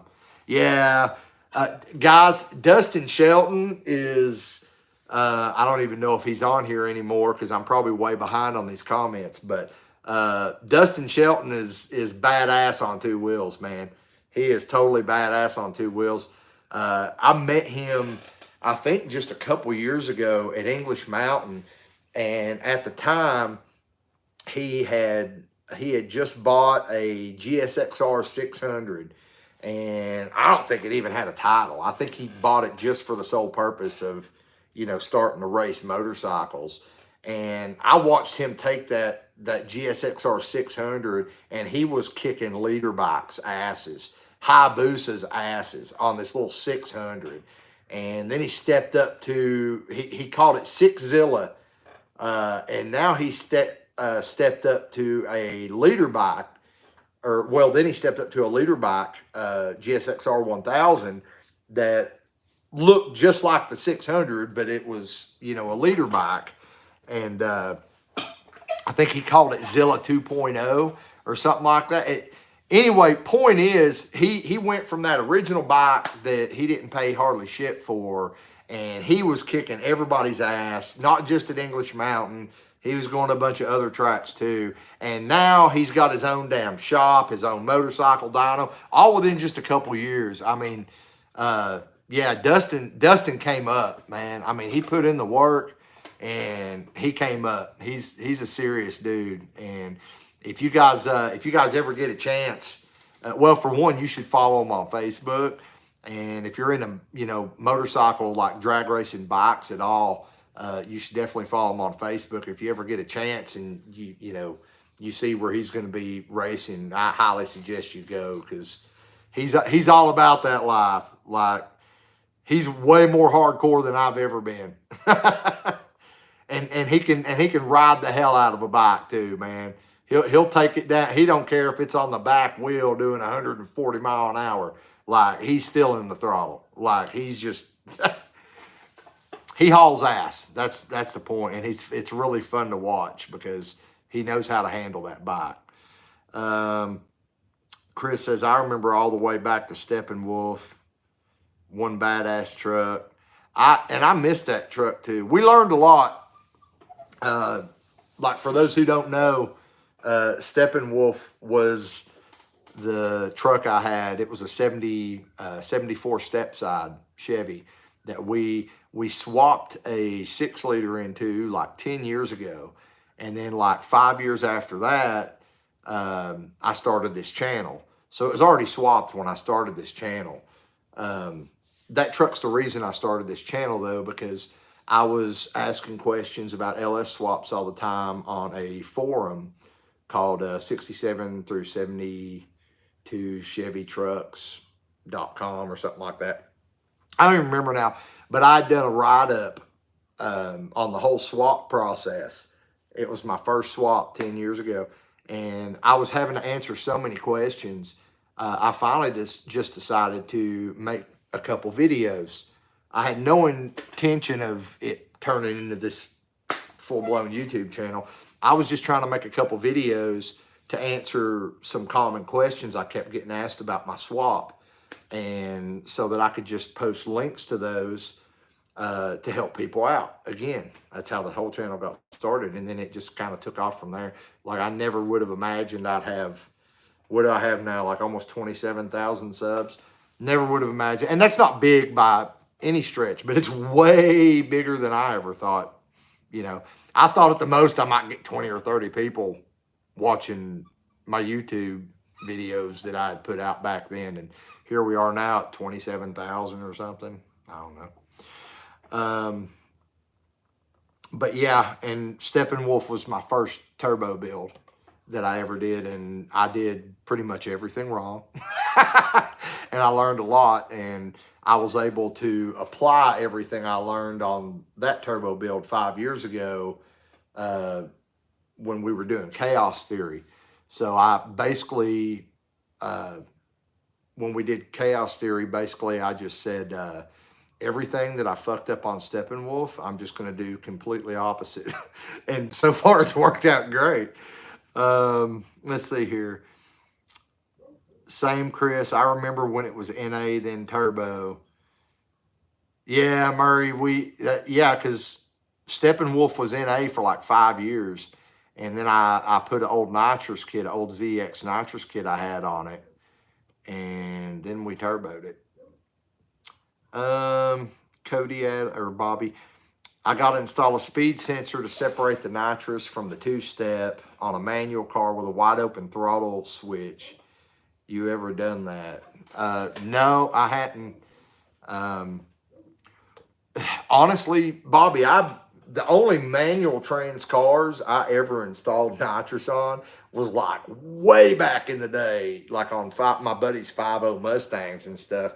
And back then, hell, we didn't even use a TPS switch or RPM activated switch or nothing. We literally used to take the damn buttons and tape them to the damn shifter knob. So, they'd go NA in first, and as soon as they hit second, they'd hold the button down.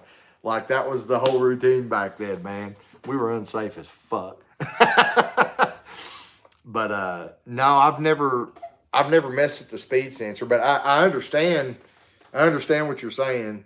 So the speed sensor's just there so it does not engage the nitrous while you're on the 2-step. So it doesn't engage the nitrous until the car's moving. I think there's different ways to keep that from happening though, man. Like if you're running a window switch or an RPM activation switch, you can just set the point for it to, well, I guess you couldn't set it to come on above the 2-step limit because you're probably 2-stepping it pretty high. I can't believe you're racing that Corvette again, man. How's that rear end holding up? Oh Lord. But I understand why you need the speed sensor. I've never done that. I mean, I'm not saying I couldn't figure it out, but all right, Brandon Johnson, yes, Steppenwolf is surely missed, but chaos helps fill the void. Yes, chaos has filled the void for sure. I'm very happy with chaos theory, guys. Very happy. Even though it's at this point, it is probably the second most expensive car I've ever built in my life. And again, we're only into it about 17 grand.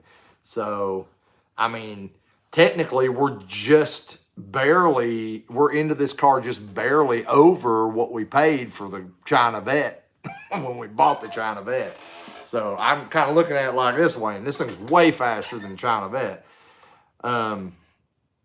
But I'm really happy with the car and how it's progressing. And I mean, the car's got a lot more left in it. I know people say that all the time, but it really does. And at this point, the only thing holding Chaos Theory back is the driver. Because I suck, because this is the fastest car I've ever owned. And I'm not as fast as I used to be, guys. I'm 45 years old. My reactions aren't as great as they used to be. And I've got to get used to the car. I got to get more seat time. I'm slowing the car down more than it could ever slow itself down. It's all my fault. It's all my fault. Let's see here. I know some people swear by Jegs, but for shipping and no issues so far shipping internationally from Summit. Yeah, Murray. I've always had great luck with Jags. I was the guy that was always online defending Jags, and they just totally fucked me on this last go around. And they fed me a line of shit and obvious lies, and that's why I'm mad. I'm not mad because it took so long to get a part to me. I'm mad because they freaking lied to me about it, point blank. And I will never buy anything from them again. If I ever need something from Jags, I'll make somebody else buy it. They'll never see my fucking name again. I mean, but yeah, Jegs and Summit both. I've been using them for my entire life for parts. And PAW, if anybody remembers them, I used to order parts from them. And now Speedway too. I order a lot of parts from Speedway. But I ordered all through eBay pretty much because it keeps all my purchases together for tax purposes. Makes it easier for me at tax time. My first third gen was an 86 T-Top Z28, eggshell white with gold stripes and wheels. I've owned 15 third gen Camaros and 6 third gen Firebirds. Damn, ground up. Yeah, I've had 6 of my third gens were Camaros. One of my third gen, the 7th third gen that I had was a Trans Am GTA, 87 Trans Am GTA. Every one of my Camaros were either IROCs or Z28s except for CC. CC is the first V6 Camaro I've ever owned. And it didn't bother me because, obviously we knew that V6 was coming out. So I didn't really care what engine was in it because I knew the suspension was going to be totally different and I knew the engine was going to be totally different. So, why pay a premium for an IROC when the car is going to end up in the same condition either way? Let's see here. Kyle Bennett. What's up, brother? Glad to see you. Got CC Hall in the mail. She's trying. I'm holding her back. That's what I was just saying. If I could, CC's doing her job. I'm not doing my job. If I was doing my job, CC would have been running 5s last week. But she's giving me all she's got. I'm just not giving her all I got yet.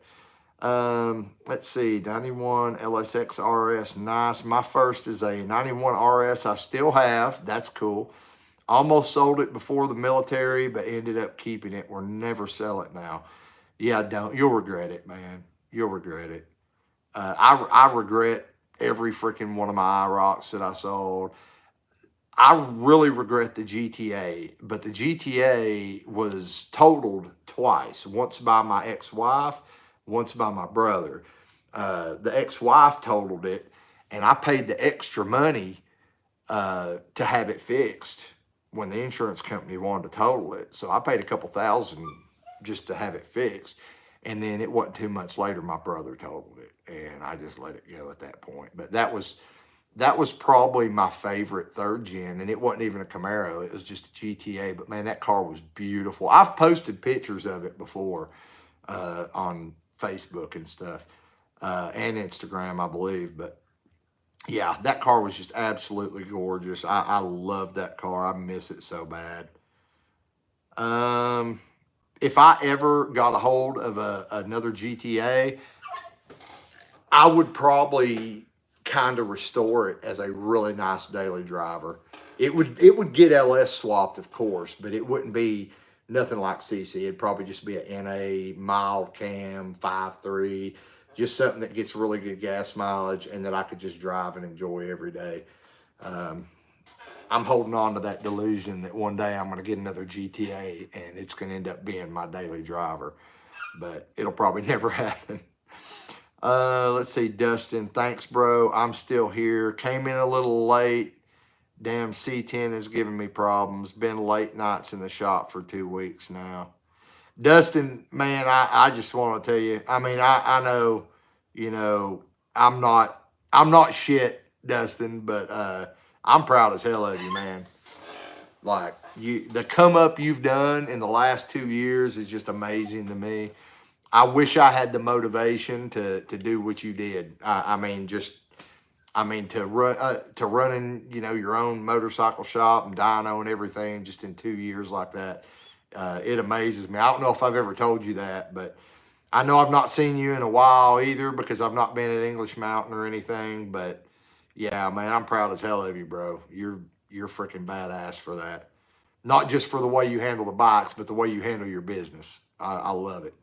Patrick Blake, keep up the great work. Thank you, sir. NA81, hey, thinking about going to Terminator X Max. What's your thoughts on the swap from stock PCM to Terminator? Mostly doing it for ease of do it. My thought is do it. Yeah, 100% do it. It's night and day. I mean, every build that I did had a stock PCM up until CC, and I didn't understand what all the hoopla was about. But once I got, you know, started fooling with the Holly in here, it's night and day, man. There's no comparison. The only thing I would still use a stock PCM for in a swap is if it had to be emissions legal or something. You know, if it's something where you had to have the stock PCM for emissions purposes. Anything else, go with Holly. Just go with Holly. Putting a pouch in, guys. Sorry, I'm having a nick fit. But the self-learning is a big thing that's making me interested because I have yet to touch any tuning ever on an LS. I'm 18, so I could probably figure it out. Yeah, if you're 18, get into it now. I'll tell you what to do, NA81. I'll tell you what to do. What you need to do is you need to go to Holly's website and you need to download, if you're going to be doing a Terminator, then you need to download the software for, you know, for the Terminator software because it's different than what the HP and the Dominator uses. But you can download it for free. So download it, install it on your computer or your laptop, and get on YouTube and start watching YouTube videos and start playing with the software before you ever buy it for the actual engine management system for your car. Start playing with the software and kind of get an idea of how everything works before you ever buy the the Terminator X Max. Just go ahead and get ahead of the curve on that, man. That's the cool thing about it is you can download the software for free. You know, so you can go ahead and start playing with it and kind of learning what everything does before you shell out $1,500-$1,600. And that way too, you can decide if it's for you. You know, you can decide if you like it, if it's something you think is going to be worth the investment, or if you want to just, you know, say, fuck it and take it to a tuner and leave the stock shit on it. Yeah, that's my suggestion, man. Let's see, Ground Up Garage. The Southerners in the chat will get this, but please tell me that is Big Red in that water bottle behind you. No, it's actually water, man. I got this before I came out here. I want to make sure I had drinks. So all this is a bottle of water with cherry, Walmart brand or Sam's Club brand water flavor in it. That's all it is. Nothing alcoholic, which some of you might find surprising, because I believe this is the first live feed I've ever done where I wasn't sitting here drinking Yingling. But recent developments in my health, as I mentioned earlier, I'm falling apart, guys. I really can't drink much anymore. Turns out I've got freaking ulcers. So a couple beers and I'm about ready to throw up nowadays, which really sucks because I really enjoy a beer, especially a Yingling. It's kind of hard. Sometimes I'll take me a shot of Pepto or something just so I can drink a couple beers. I've actually got some medication in there that's supposed to like coat your stomach, you know, so you don't, your stomach's not upset and stuff. It kind of coats the ulcers and stuff. And yeah, sometimes I'll take that just so I can drink a couple beers. But yeah, it sucks, man. Getting old sucks, and falling apart really sucks. NA 8.1, hell yeah, I didn't know you could download it without it. Thanks. Getting my laptop back tomorrow from my buddy. Gonna mess with some timing a little and shift points and stuff on the stock PCM. Already been watching a lot of videos about HP tuners and Holley tuning software both. Definitely will do that. Thank you. Yeah, no problem, man. That's like I said already. That's the, oh, excuse me, guys. That's the good thing about it is you can download the software for either one, for HP tuners or for Holley. You know, you can download the software for free and kind of play with it and, you know, kind of see what you're getting into. You know, I tuned stock PCMs. All my swaps had stock PCMs, and I did all my own tuning for, what, 6 or 7 years before I ever touched Holley. And I'll just say hands down, Holley's the way to go. Like if you're trying to make that decision, it seems like, and it is, depending on what you're doing, the Holley might be a bigger investment, and it's definitely a bigger initial investment. But I'll say this, if you're planning for boost, especially, what you're going to find is the Holley ends up being, actually, the Holley Terminator stuff will actually end up saving you money and making your setup a whole lot safer and, to be honest, just a whole lot easier and less likely to blow up, because you can set up so many custom safeties and custom tables in the Holley software that you can't even dream of doing, you know, with the stock PCM.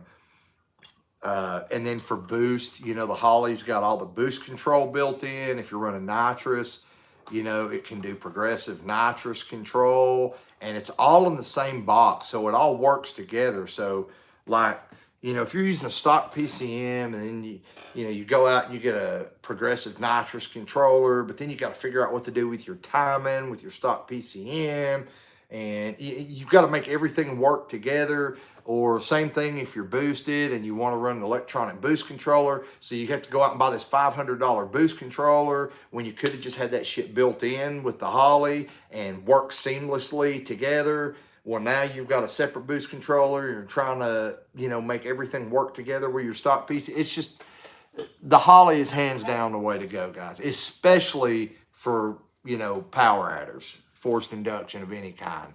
You know, whether it be nitrous or boost, supercharger or turbo. I mean, Holley's just the way to go.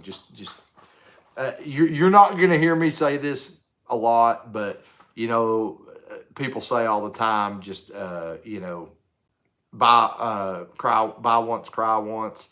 Yeah, when it comes to your EMS, just do the Holly. Unless you're doing like a stock swap or maybe a swap with a mild cam, and that's all you're gonna do, and you know that's all you're ever gonna do. You're never gonna add nitrous. You're never gonna add boost. You're never gonna do any of that shit. And maybe you've got to pass emissions. Then yeah, stock PCM might be the way to go. Any other situation, go with Holly. Just do it. Don't even think twice about it. Chris says, yeah, I know what you mean, brother. I turn 46 next month.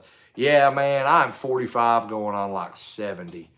I mean, I'm tired. Like, I'm actually fixing to get off here, guys, because it's like 10 o'clock. It's, you know, I'm tired as hell. I've not even eaten dinner because about the time I got hungry, I told you guys I would be on here at 7. So I decided to do that instead of eat dinner. So Murray says, I'm 40. Yeah, you a young whippersnapper. Act like I'm that much older than you. You just young buck. You just young buck, 40-year-old young buck running around here. You don't know nothing about no nothing. Guys, I'm going to get off here. I was really hoping to answer more questions than I did, but it seems like we didn't get as many people on this time. Maybe I'll do another live feed in a couple weeks or something like that. But where are you from, Robert? I'm from Pensacola, Florida originally, but I've lived here in Tennessee most of my life. I currently live in Knoxville, Tennessee. But yeah, Phil says, laugh out loud, y'all youngins. Yeah, Phil's older than me. So I'm the young whippersnapper to him. But yeah, guys, I'm gonna go ahead and get off here now. Like I said, I really didn't get as many questions. I guess the people who keep asking me questions didn't come on here, but I mean, I tried to give notification today on Facebook, Instagram, and YouTube. So what are you gonna do, right? Maybe I'll do another live feed in a couple weeks or something. We'll see how it goes. I'd like to say I'd just make it like a weekly thing, but honestly, guys, I got so much going on most of the time. It's hard for me to find, like, we've been out here 3 hours, and all I can think about right now is all the stuff I didn't get done in the last 3 hours.